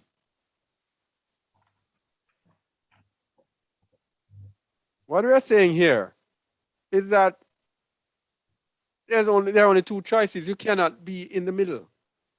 It's either you're seeking after righteousness, or you just go over to the beast. Makes sense, because there's no middle road. So you cannot just be a good person. Say you're a good person and don't take this thing. You have to be seeking after the Most High with all your heart, mind, and soul. Verse 28. Take therefore Now, the talent. Before you start, this is the parable of the talents, when this master went away and gave some 10 talents, 1 5, 1 1. And when he went away, the ones with the more talents, they did something with what he left with them. And the one with 1 talent, he didn't do anything with it. And now is the judgment that's been pronounced on the one that had the 1 talent and didn't do anything at all with it. Verse 28. Take therefore the talent from him, and give it unto him which hath 10 talents. For unto everyone that hath shall be given, and he shall have abundance. But from him that hath not shall be taken away even that which he hath. and cast ye the unprofitable servant into outer darkness. There shall be weeping and gnashing of teeth. So if you're given a gift, if you're giving something of the Most High and you do not do it, what do you think is going to happen to you? Great consequences. It will be taken from you. So it is not enough to say you're a believer and that you have been given gifts and not take the magic potion. We're trying to show that this thing is not as simple as how people make it look. Matthew 7:21 to 23. This one we all know by heart.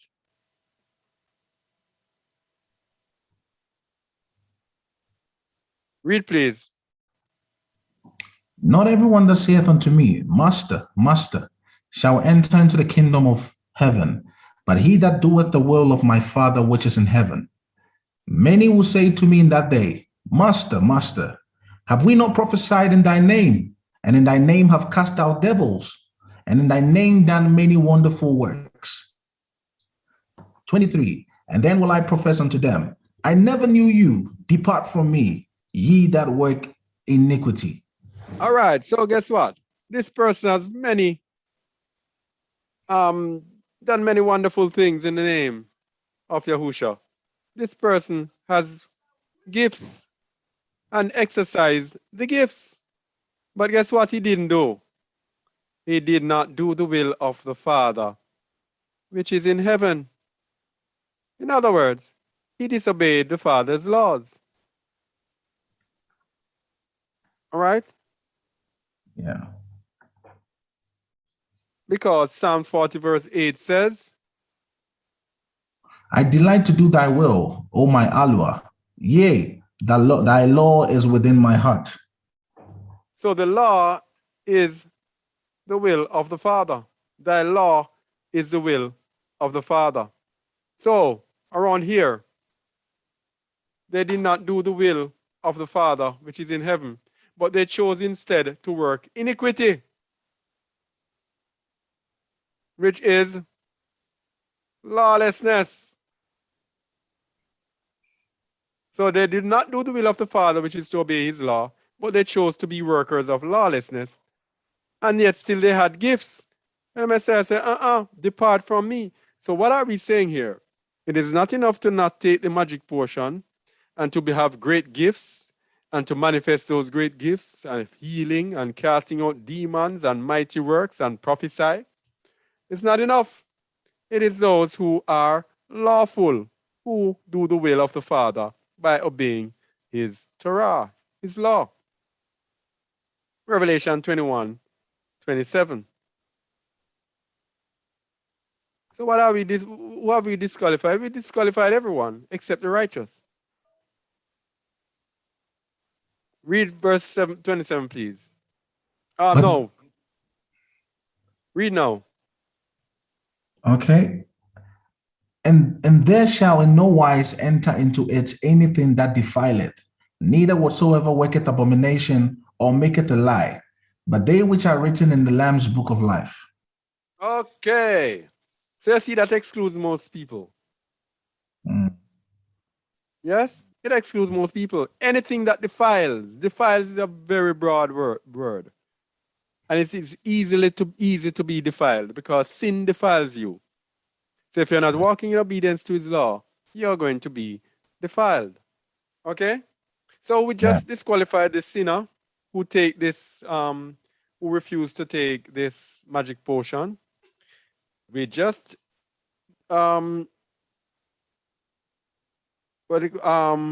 disqualified the lawless believer, the disobedient, and then now we just disqualified the lawless believer. So let's look at the righteous.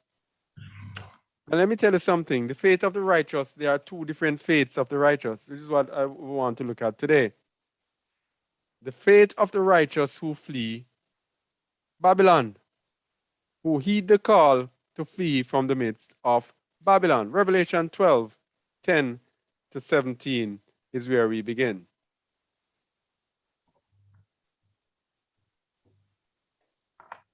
Read, please. And I heard a loud voice saying in heaven, now is come salvation and strength and the kingdom of our Lord.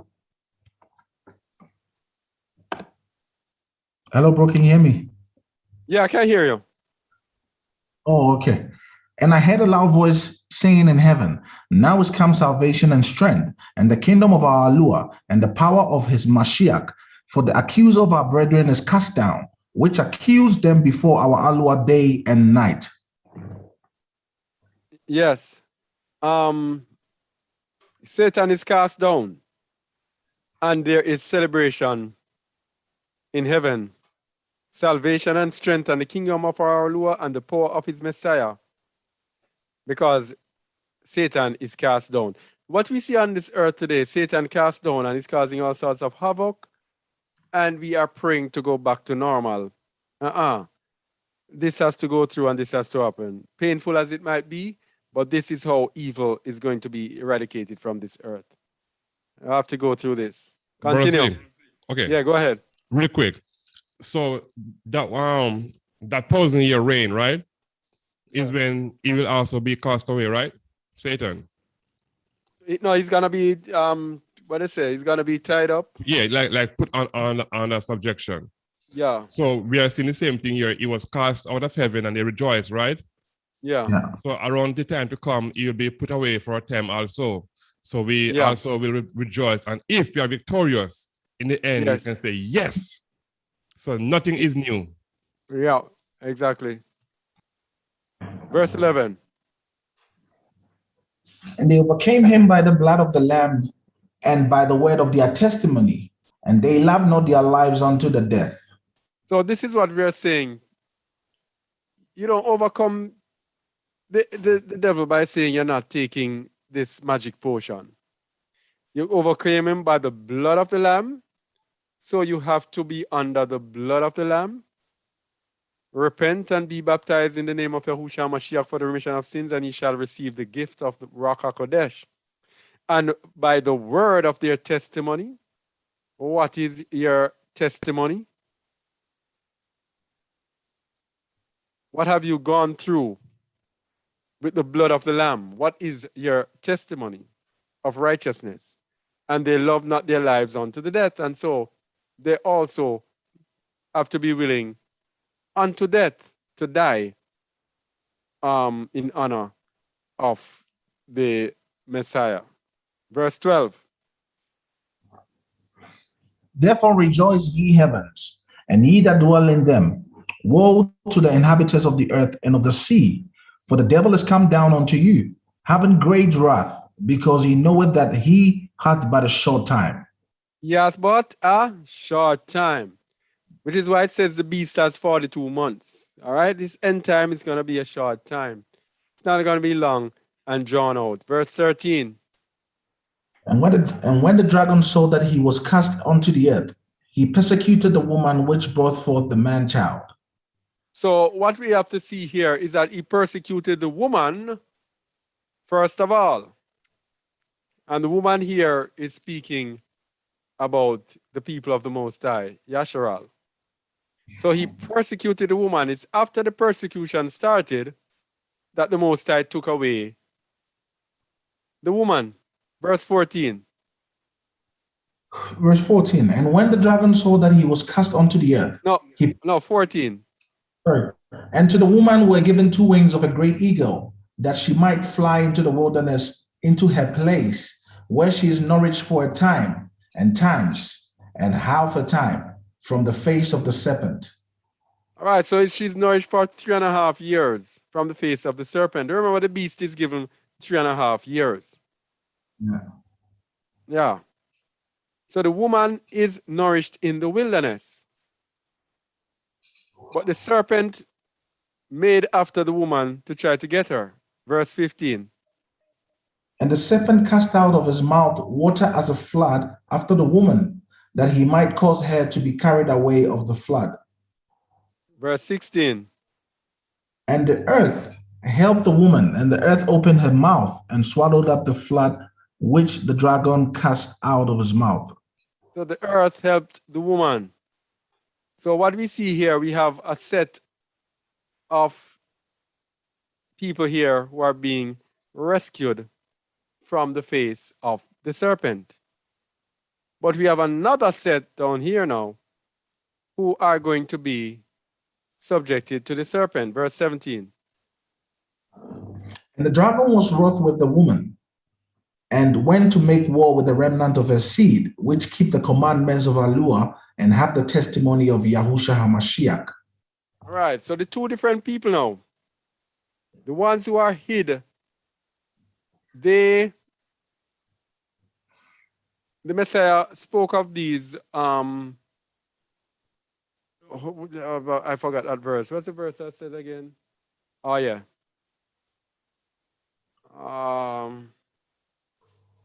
Let me see if I can find it quickly. In Revelation, where is it? Book of Revelation, I don't see it. All right, let me just go to Luke 21, 34 to 36. There is one.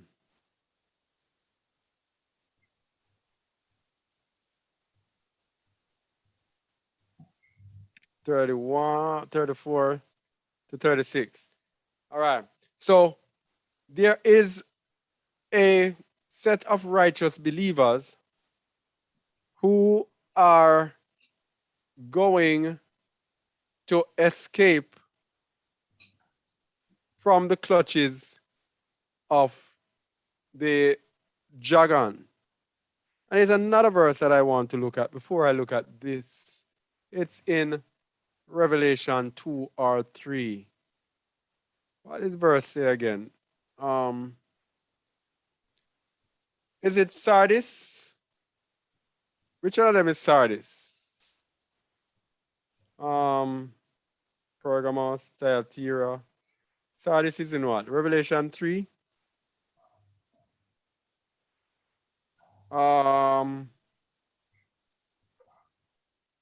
No, it's not Sardis. It's one that says they are worthy to escape what is coming upon the earth. Could somebody find that for me, please, while we go through this one? All right. What is that? Yes, one of the assemblies that says something about being worthy to escape. Oh, okay. I think it is between the second or the third assemblies. Second or third? Let me see. Yeah, see if we can find it in the meantime. All right, let's go to Luke 21, 34. Read it, please, bro. Okay. My bad. Okay. And take heed to yourselves, lest any time your hearts be overcharged with surfeiting and drunkenness and cares of this life, and so that they come upon you unawares. All right, the Most High had given us a command. Brother Michael would tell you that it is a command to do this. Read verse 6, please. Flee out of the midst of Babylon, and deliver every man his soul. Be not cut off in her iniquity, for this is the time of Yahuwah's vengeance. He will render unto her a recompense. So as we said, the beast has 3.5 years, and we know that we're in the end time. And we are instructed to flee out of the midst of Babylon and deliver every man his soul. Be not cut off in our iniquity, because if you're in our midst, you are likely to be cut off in our iniquity. Remember, I said they're likely to get you. Okay? So we are told to flee from the midst of Babylon. Now, when you flee from the midst of Babylon, the other day I was realizing, when you flee from the midst of Babylon, you are able to overcome surfeiting, drunkenness, and cares of this life. Now, if you want to be perfected in the end time, and we're going to show you this, if you want to be perfected in the end time, you must flee out of the midst of Babylon. Let's show this thing here. Let's look at the meaning. Look at the meanings here. Show all windows. Let's go down to 34. Take heed to yourselves, lest at any time your hearts be overcharged with surfeiting. The meaning of surfeiting is from crypale, probably same as a headache, seizure from pain, drunkenness. That is by implication. No, this is the wrong one. Surfeiting. Yeah. That is by implication a debauch, by analogy a glut, surfeiting. So surfeiting refers to a hangover because of excess. All right? Problems caused by excess, gluttony, debauchery.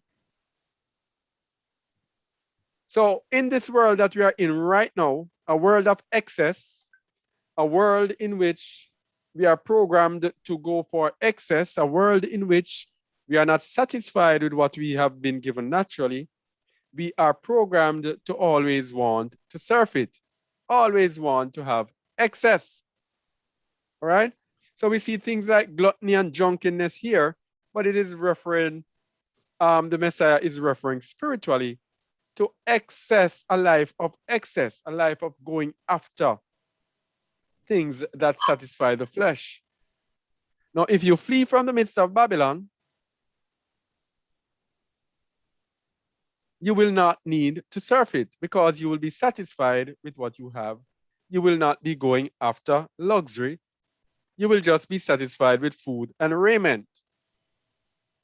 So that would overcome surfeiting.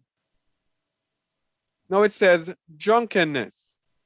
Drunkenness comes from methe, which means an intoxicant, that is by implication intoxication. But spiritually, drunkenness is referring to the wine of Babylon. What did where is it?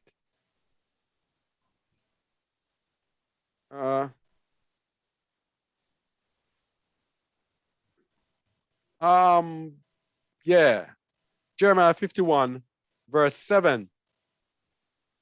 Verse C, before you go to Jeremiah 51, verse 7, you can just note this. The precept that I think you want in Revelation is Revelation 3 and verse 10. All right, hold on. Hold on, I don't want to disturb this as yet. When I finish this. All right, bro? Yes. Yeah. So the drunkenness that the Messiah is speaking about is drunk from the wine of Babylon. Because Babylon has been a golden cup in Yahuwah's hand to make the world mad. The Babylon has been a cup to draw people away from the Most High. If you are entwined with Babylon, then you too will become drunk. Read verse 7, please. Babylon hath been golden cup in Yahuwah's hand, that made all the earth drunken.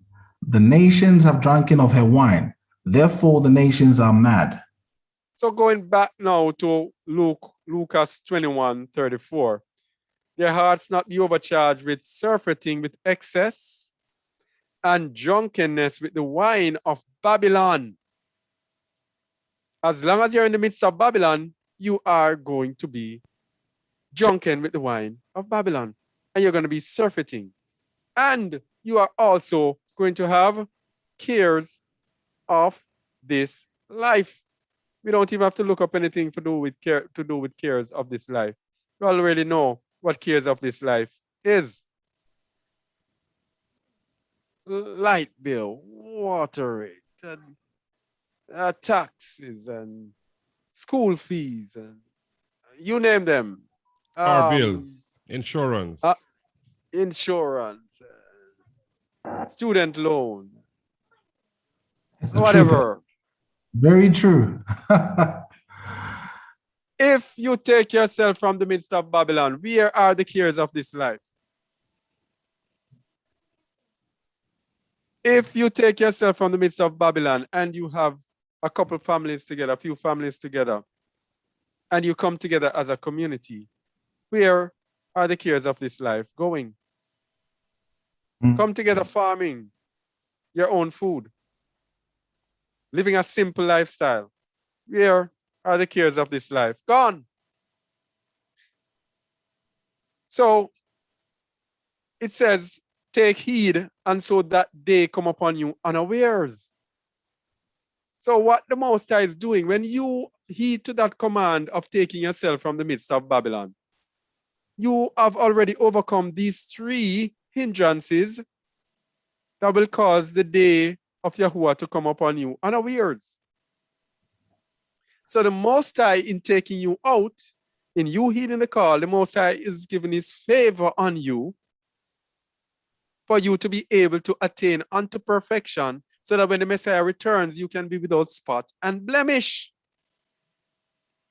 So those people who don't heed the call to come out of Babylon, you're doing yourself a great disservice. Because we're going to show you those believers now who have not heeded the call to come out of Babylon. We're going to show the different, what they are to expect. Okay? Because it says, verse 35 says, For as a snare shall it come on all them that dwell on the face of the whole earth. on as a snare. Because the meaning of snare there, let me get it. The meaning of snare. Come on. For as a snare. Snare. The meaning of snare is hajis from G4078. What is it? Trap. Ah, figuratively what? A trick or stratagem. Snare. So what do you think this trick or stratagem or temptation is? What do you think it is? The portion. What do you think? What do you think it is? The magic portion. Magic portion. The magic potion. So when you take yourself out of the midst of Babylon, then you will not be snared by the magic potion. It's going to snare the rest of the world who are trapped in Babylon. Verse 36. Watch ye therefore and pray always, that ye may be accounted worthy to escape all these things that shall come to pass, and to stand before the Son of Man. People coming out, the Most High taking you out into a set apart community, set apart, whatever way he takes you out of Babylon. That is the mercy of the Most High. That is giving you a chance to be accounted worthy to escape all these things that shall come to pass and to stand before him as one of his saints. Wow. Wow, wow, wow. So the worst thing you can do is reject the opportunity to flee from the midst of Babylon. What was that again? Revelation what? Revelation 3 and verse 10. I think that is what you were looking for earlier. Yes. Brother C, you can try 4 too. 4 as well. For what? Revelation. Smyrna, Philadelphia, Pergamon. No, you can't just say 4. 4 can mean a Revelation verse. 3. Revelation 3 verse 4. Oh, okay. Can try 4 too.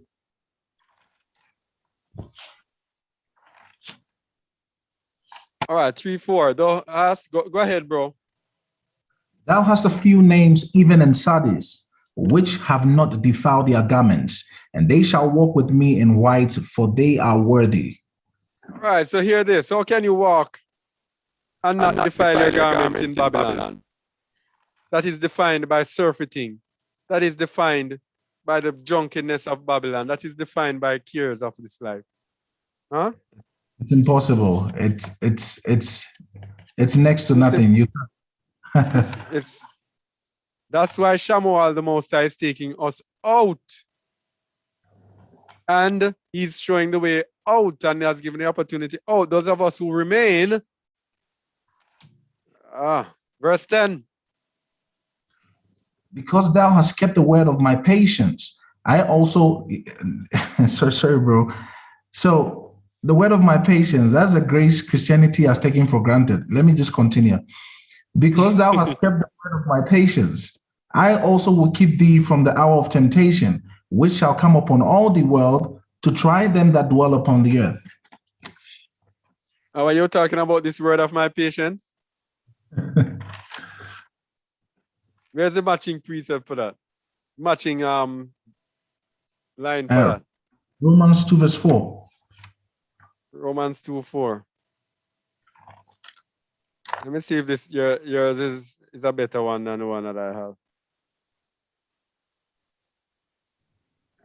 Romans 2 verse 4. Read it, please. Or despisest thou the riches of his goodness and forbearance and long suffering, not knowing that the goodness of Allah leadeth thee to repentance. All right. This shows you that the word of his patience could not mean that you are living a sinful life or a life disregarding his word. But the one that comes to mind is our old tried and true one, because it says, thou hast kept the word of my patience. Oh, Romans kept. Revelations 14:12. Oh, now you're talking. Read it, please.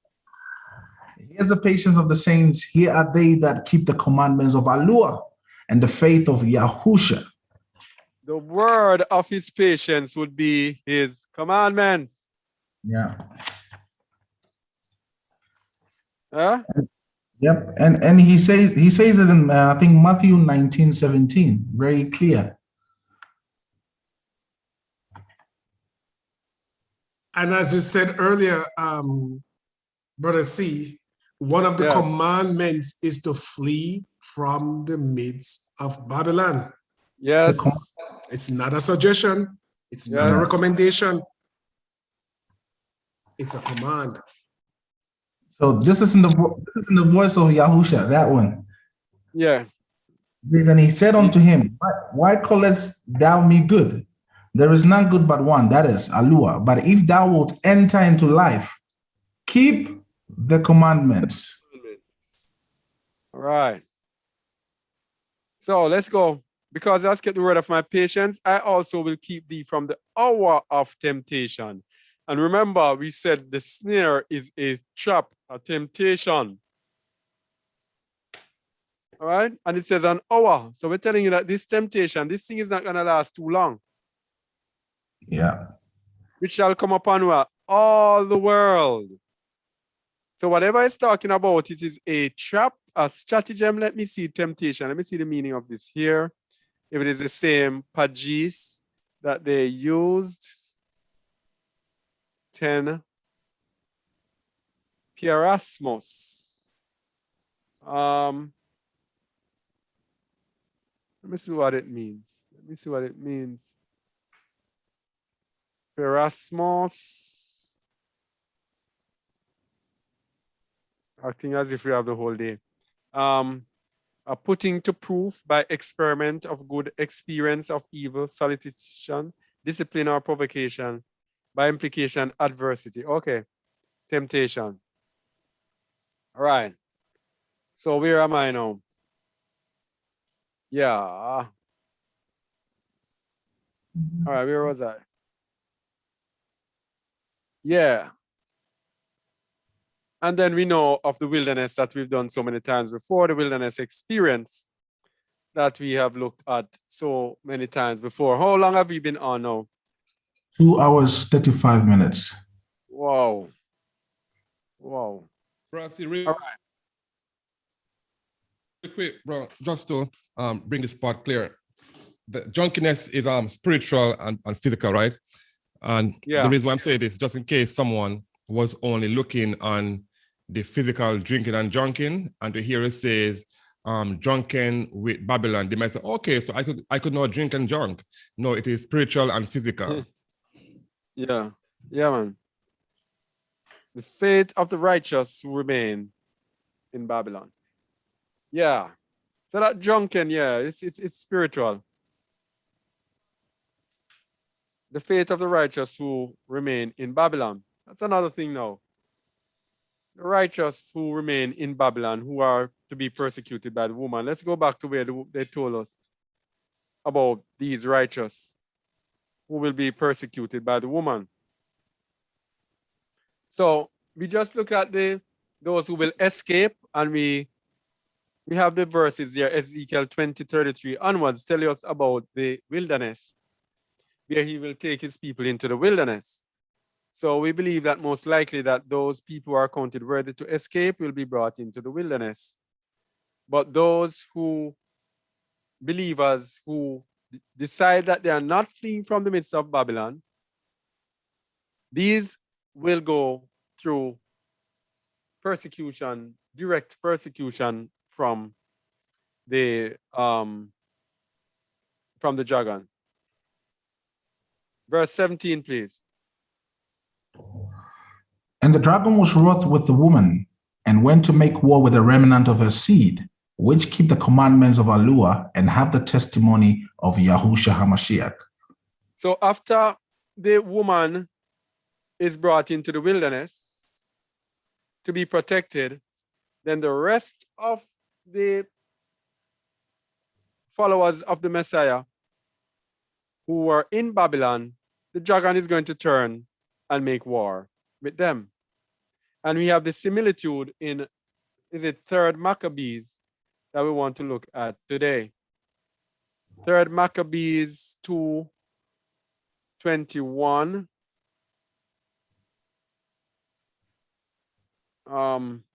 The similitude of the mark of the beast. What we're going to show here is the similitude to what will happen in the time of the mark of the beast. As you see, these scriptures were given to us, and 3rd Maccabees 2:21. And these people took out these scriptures out of the Bible, so we don't have access to it and we cannot get the understanding. Read verse 21, please. At that time, Allua, who seeth all things, who is beyond all holy among the holy, heard that prayer, so suitable, and scorched the man greatly uplifted with scorn and insolence. All right, let me give the background on this. This man was referring to Antiochus Epiphanes. This is the 3rd beast, the leopard, the Greek Antiochus. What Antiochus did when he came to Judah, to Jerusalem, he wanted to enter into the temple. And you know that would profane the temple for anyone to go inside the holy place. And he wanted to go inside the holy place. And not even the high priest can go in the holy place unless it is the Day of Atonement, one time a year. And this profane Gentile king wanted to go in there. So the entire nation came and stood up against him, and they prayed against him for not going in there. Yeah, so the Most High heard their prayer. And he says, at that time, Allua, who seeth all things, who is beyond all holy among the holy, heard that prayer, so suitable, and scourged the man greatly uplifted with scorn and insolence. So the Most High scourged Antiochus, and this is what happened. Verse 22. Shaking him to and fro, as a reed is shaken with the wind. He cast him upon the pavement, powerless, with limbs paralyzed, by a righteous judgment, deprived of the faculty of speech. So when the Most High hit him, he couldn't even speak. Verse 23. His friends and bodyguards, beholding the swift recompense which had suddenly overtaken him, struck with exceeding terror, and fearing that he would die, speedily removed him. Continue. When in course of time he had come to himself, this severe check caused no repentance within him, but he departed with bitter threatenings. So no repentance with him, bitter threatenings, and then he started now to have a vendetta against the Israelites, against Yahudah. So he started to plot how he can get at Yahudah. Verse 25. He proceeded to Egypt, grew worse in wickedness through his before-mentioned companions in wine, who were lost to all goodness. Let's continue. And not satisfied with countless acts of impiety, his audacity so increased that he raised evil reports there, and many of his friends, watching his purpose attentively, joined in furthering his will. His purpose was to indict a public stigma upon our race. Wherefore he erected a pillar of the tower porch and caused the following inscription to be engraved upon it. All right, hold on there. You know, Psalms 83 tell us how these nations hate us, and it is these same nations that have come into the United Nations and joined themselves together to give us this mark of the beast. What they want to do, just as Antiochus did, they want to put a public stigma upon our people. And that public stigma is the mark, to mark us with the mark of the devil. Continue. All right. That entrance to their own temple was to be refused to all those who would not sacrifice, that all the Jews were to be registered among the common people, that those who resisted were to be forcibly seized and put to death. This is the similitude of this mark of the beast, magic potion that is going to come upon us. Entrance to their own temple was to be refused. This is what they're doing. They're locking down the churches. Even though the churches are false, they are closing down the churches. And they are also closing down things that if we do not do certain things. So they're going to eventually say, if you don't get this thing, you cannot go into this building, you cannot go to church, you cannot do this or that. And that all the Jews were to be registered among the common people. So that is why they want all to take the mark. And when you take the mark, you bring your TRN, your driver's license and whatever, to be registered. And eventually, those who resisted are to be forcibly seized. Verse 29. Those who were thus registered were to be marked on their persons by the ivy leaf symbol of Dionysus, and to be set apart with these limited rights. You see the mark of the beast here? Yeah, they've done it before. Yeah. They've done it before. They are to be marked on their persons. So they say they're going to brand with the mark. Registered Registered with the ivy leaf of Dionysus Christos. Yeah. This was the Greek version of the Messiah. One of the false messiahs, Dionysus. Proceed. And by the way, yeah, bro. No, continue further. I'm going to say after. Yeah. And Dionysus, of course, by the way, is the god of theater. Which is why you have the mask. Yeah. People wearing the mask, nothing has changed. That is why they say this beast has various things that comes from the different Kingdoms before. Yeah? Yeah. And to be set apart with these limited rights. So the limited rights, they're going to be able to do certain things that will be limited. And we know that this is control. And they're going to tell people who have it that they can go inside here and they can go there and they can go there, but they cannot go there. They're going to be limited rights. All right? Yeah, Brother Mahar. Yes. In Psalms 83, verse 4, when it was said that they're trying to wipe us off from being a nation, right? Yeah. And Satan, we know, want to be like the Most High. So when the Most High says, in Isaiah 43, verse 4, since you are precious and honored in my sight, and because I love you, I will give people in exchange for you, nation in exchange for your life. So we're seeing the wicked one doing the very same thing because they really want to wipe us out so much, they don't mind killing off even their own. Yes. That is it. Yes.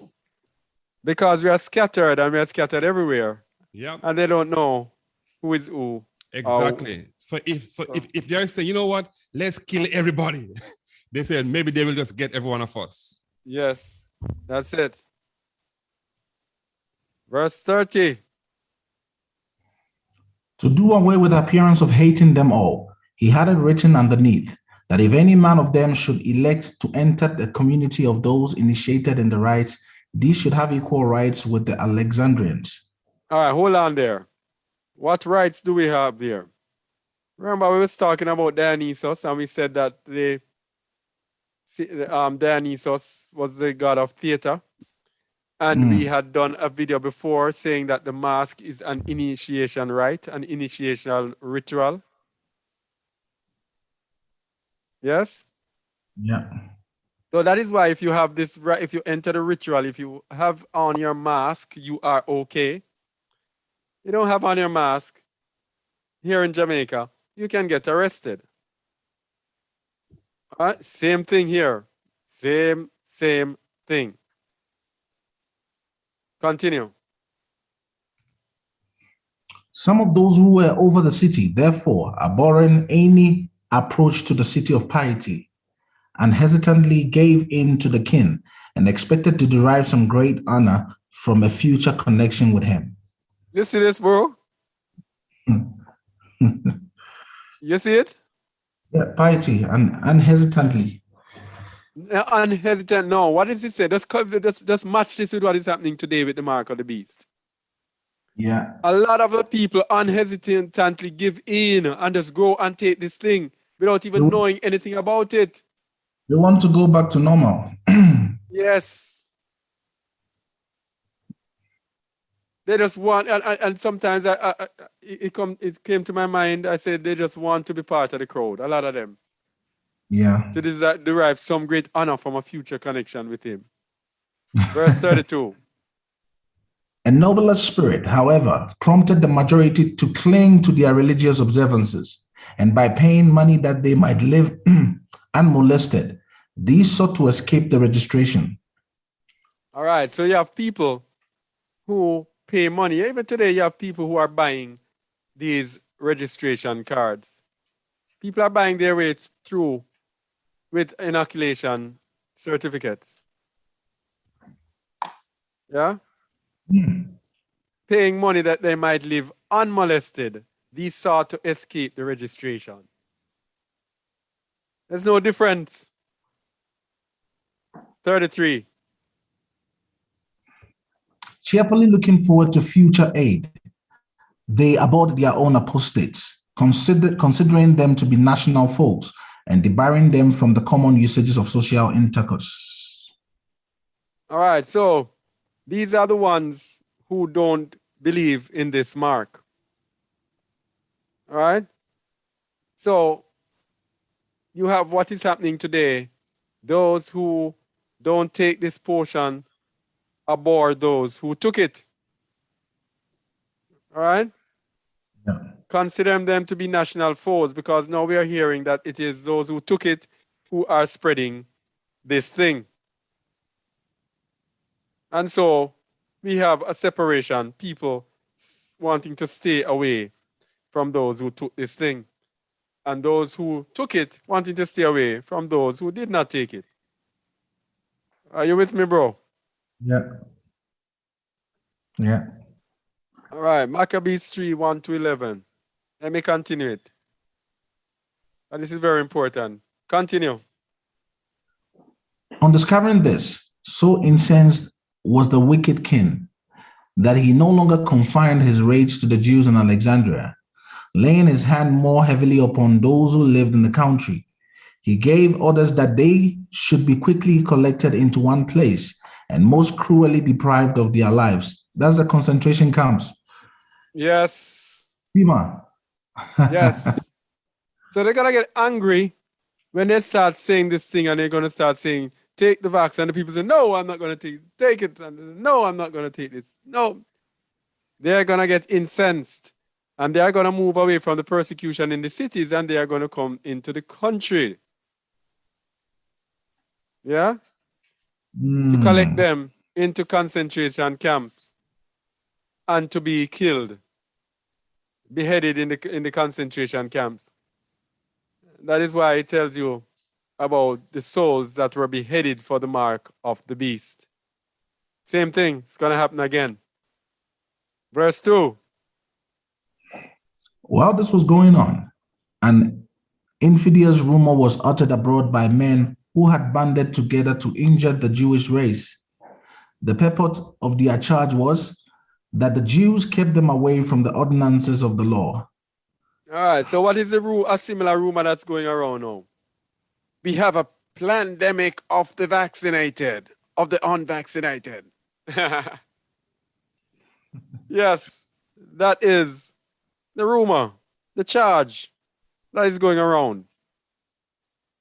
Verse 3. Now, while the Jews always maintained a feeling of unswerving loyalty towards the kings, yet as they worshipped Allah and observed his law, they made certain distinctions and avoided certain things. Hence, some persons held them in odium, although, as they adorned their conversation with works of righteousness, they had established themselves in the good opinion of the world. So even though the Yahudim, because of their conduct, people had nothing, can have nothing bad to say about them, the people were still, they're still going to be angry because the Jews avoided certain things. Just as us today, we are going to avoid being polluted by this thing. And people are going to say, I like what you do and everything, but you need to take this magic potion. Verse 6. What all the rest of mankind said was, however, made of no account by the foreigners. Continue. Who said much of the exclusiveness of the Jews with regard to their worship and meats. They alleged that they were men unsociable, hostile to the king's interest, refusing to associate with him or his troops. By this way of speaking, they brought much odium upon them. So they are eventually going to say that we reject the authority that is here and we have no authority for the prime minister, for the president, for nothing.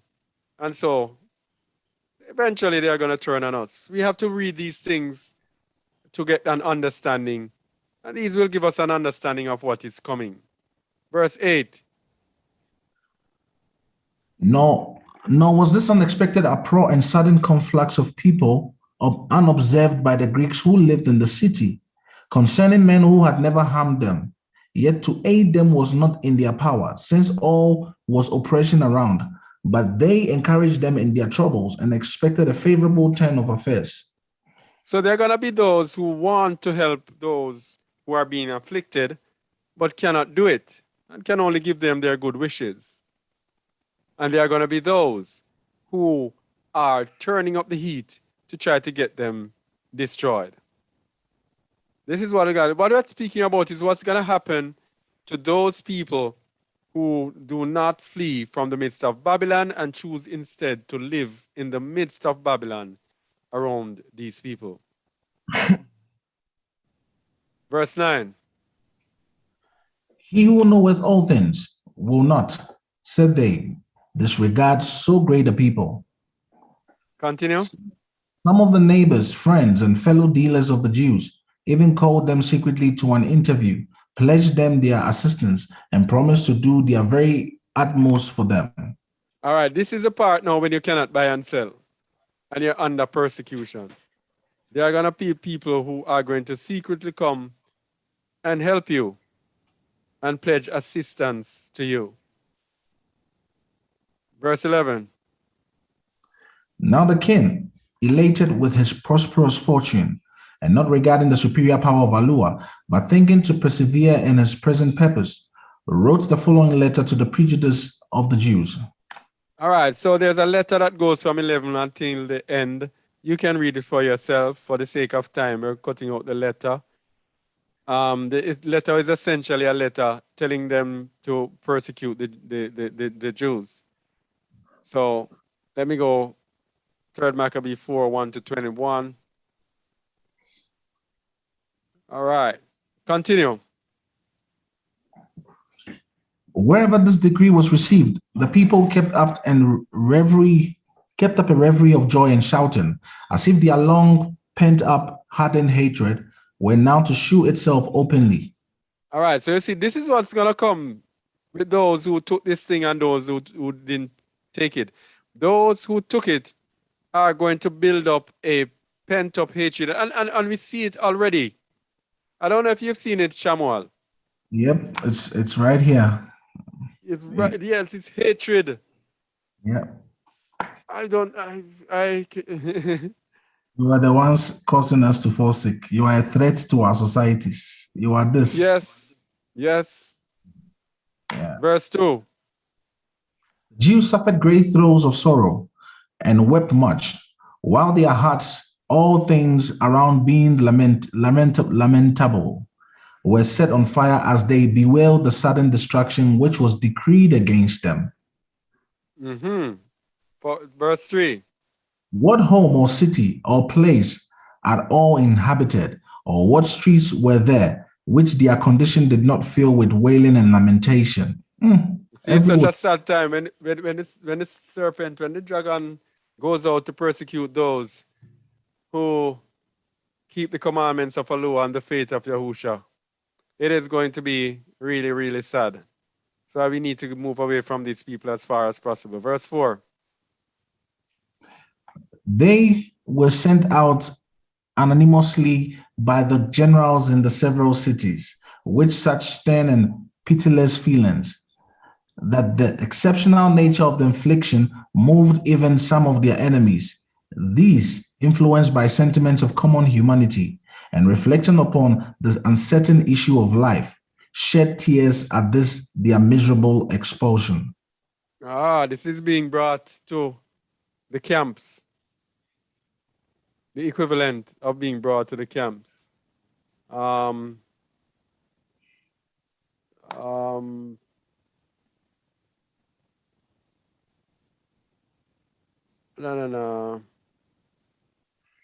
All right, verse 11. They were conveyed accordingly in this vessel, and at the end of it arrived at Sedia. The king had ordered them to be cast into the vast hippodrome, which was built in front of the city.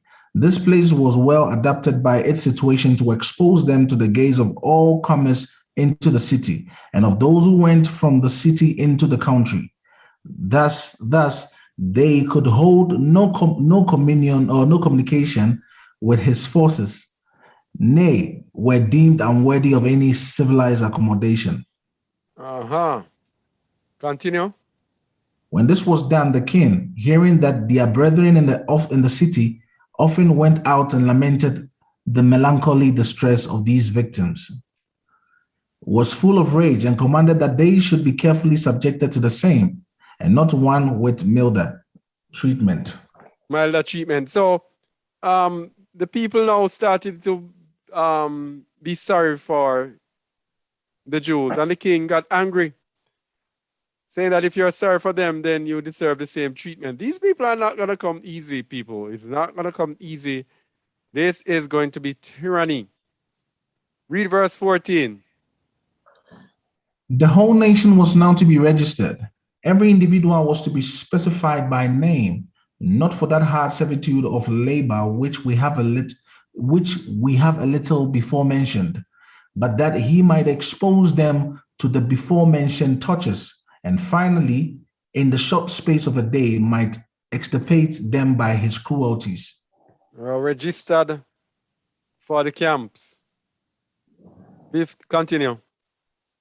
The registering of these men was carried on cruelly, zealously, assiduously, from the rising of the sun to its going down, and was not brought to an end in 40 days. And it's now these people are wicked. Continue. The king was filled with great and constant joy and celebrated banquets before the temple like idols. His erring heart, far from the truth, and his profane mouth gave glory to idols, deaf and incapable of speaking or aiding, and uttered unworthy speech against the greatest allure. So he was so happy that they were being tortured and destroyed. What? This man is so evil. Continue. At the end of the above mentioned interval of time, the registrars brought word to the king that the multitude of the Jews was too great for registration, inasmuch as there were many still left in the land, of whom some were in inhabited houses, and others were scattered about in various places, so that all the commanders in Egypt were insufficient for the work. Couldn't reach all of the people. 19. The king threatened them and charged them with taking bribes in order to contrive the escape of the Jews, but was clearly convinced of the truth of what had been said. So even though he knew the truth, that they were telling the truth, he still accused them of taking bribes to contrive the escape of the Jews. Continue. They said and proved that paper and pens had failed them for the carrying out of their purpose. Now, this was an active interference of the unconquerable providence which assisted the Jews from heaven. So the Most High interfered and interceded. What were we saying? We were saying that they... This is a short time. Yes, they will be persecuted for a short time. And then there will be intercession. Because you can go on and read verse chapter 5. It goes on to tell us that, let me just give it a summary. It goes on to tell us that Antiochus tried to destroy them in the hippodrome using some elephants. And they made the elephants smell some what was it again? Frankincense and something else that got them angry. And their elephants were to be let go among the Yahudim so that they could kill them. And 3 times the Most High interceded. One time he forgot. I think he forgot again. And then the 3rd time, I don't remember what happened again. Yeah, but the last time, when he decided that he was going to do it now, the Yahudim were so scared and so fearful and almost certain that they would be destroyed, that they had almost given up and they were praying. And the Most High released angels, 2 angels from heaven. And the angels came and turned the elephants on the army of Antiochus of the Greeks and destroyed many of them. And Antiochus, the king, was so happy to escape with his life. What did he do? He issued a decree that they should be freed and that they should be sent back to their home and that they should be sent back with money and all things for them to celebrate and everything. Yes.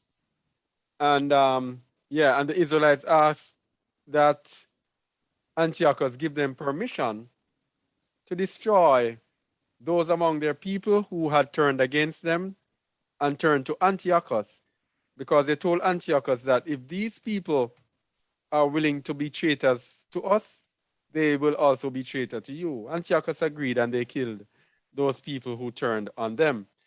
But the most important thing is they went away with great substance. And this brings us to our final scripture, Isaiah 61, verse 1, to see how far we go, to show what is going to happen again in the end. Isaiah 60, verse 1, starting at verse 1. This is what's going to happen in the end after the persecution. Read, please. Arise, shine, for thy light is come, and the glory of Yahuwah is risen upon thee. For behold, the darkness shall cover the earth, and gross darkness the people. But Yahuwah shall arise upon thee, and his glory shall be seen upon thee. Darkness shall cover the earth, and gross darkness shall cover the people. The poor people shall be persecuted. They shall be in darkness to seem as if they will be destroyed. But Yahuwah shall arise upon thee, and his splendor shall be seen upon thee. And guess what happened? Just as happened with Antiochus, just as what happened, verse 3 says, And the Gentiles shall come to thy light, and kings to the brightness of thy rising. And what's going to happen is that these kings now are going to assist the children of Yasharal. Verse 4. Lift up thine eyes around about, and see, all they gather themselves together. They come to thee. Thy son shall come from afar, and thy daughters shall be nursed at thy side. Then thou shalt see and flow together, and thine heart shall fear and be enlarged, because the abundance of the sea shall be converted unto thee. The forces of the Gentiles shall come unto thee. All right, just as they did at that time, the Gentiles are going to come together and have to help the people. The Most High is going to do something supernatural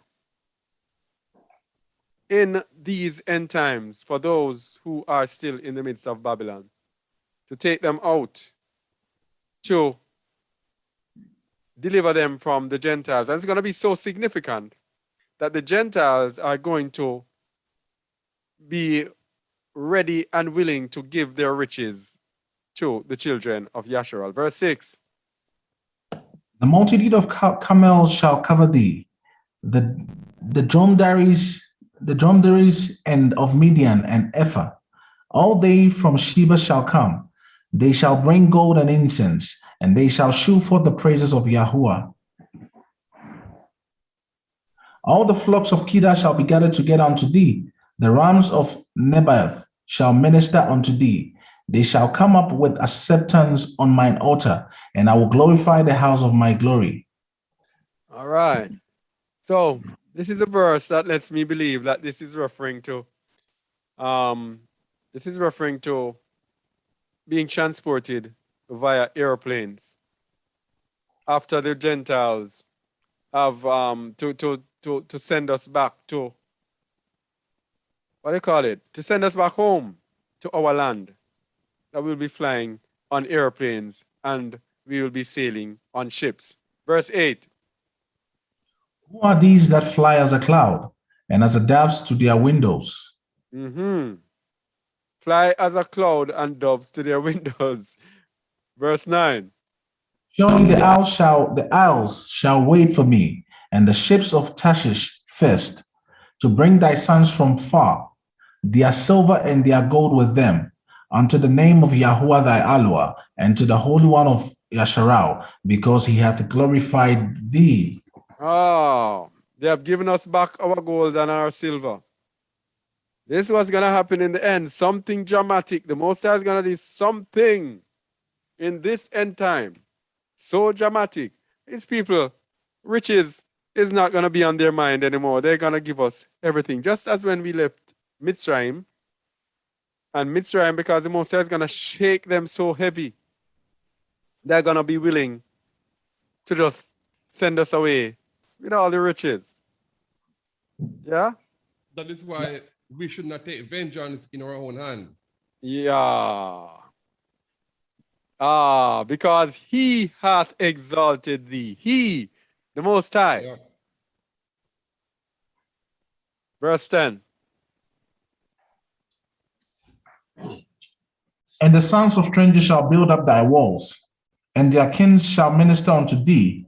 For in my wrath I smote thee, but in my favor have I had mercy on thee. All right, so guess what? The sons of the strangers, we won't even be doing any work. All right? They shall build up our walls. Verse 11. Therefore thy gates shall be open continually. They shall not be shut day nor night, that men may bring unto thee the forces of the Gentiles, and that their kings may be brought. All right, the forces of the Gentiles, the riches of the Gentiles will be brought in continually. For the nation, and kingdom that will not serve thee shall perish, Yea, those nations shall be utterly wasted. All right, so we have there people at them having us under the mark of the beast, having us pressure. And just like that, bam, everything is turned around. Everything is now turned around. And guess what? They are now serving us. Yeah, I'll stop here. You can go and you can read the rest of it. All right. Yeah. So this is what we looked at today: the end time, fourth and final kingdom. And we looked at the choices. The choices is you don't want to be a sinner. You don't want to be disobedient. You don't want to be a worker of iniquity. You don't want to be a believer who is lawless. You want to be righteous. But also, you don't want to be a righteous one who stays in the midst of Babylon. You want to be a righteous that flees from the midst of Babylon. That gives you a greater chance to be away from them, to be accounted worthy to escape this snare, this trap, this trick or stratagem that is upon this earth. Okay?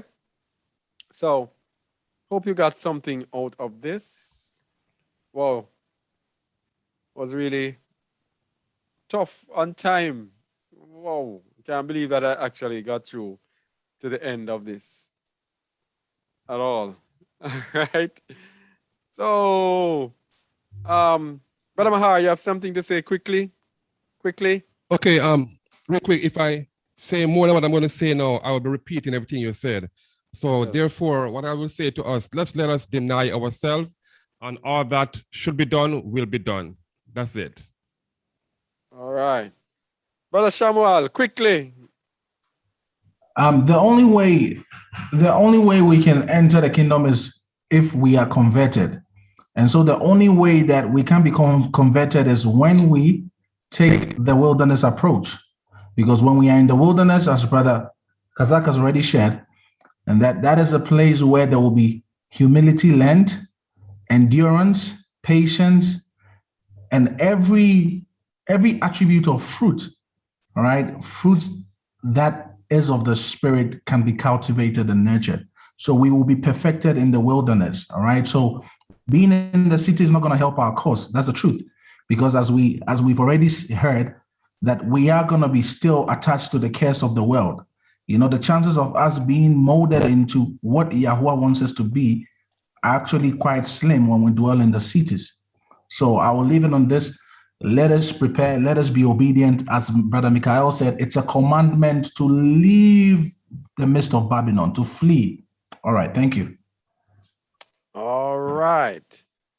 Okay, so shalom, everyone. Thank you once again for watching. Please comment, like if you like, share if you care, and subscribe to our channel.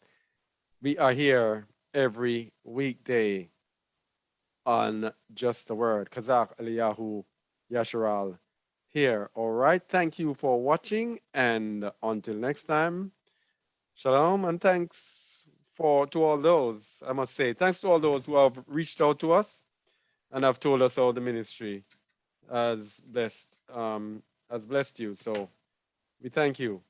And let us remind people that we have Just a Word Radio, which is our 24/7 radio that gives you truth throughout the day. Truth and great music, great teachings, great preachings from us here at Just a Word, where we seek to put out nothing but the truth, the whole truth. Yep. So thanks once again for watching. Till next time, shalom, shalom, shalom.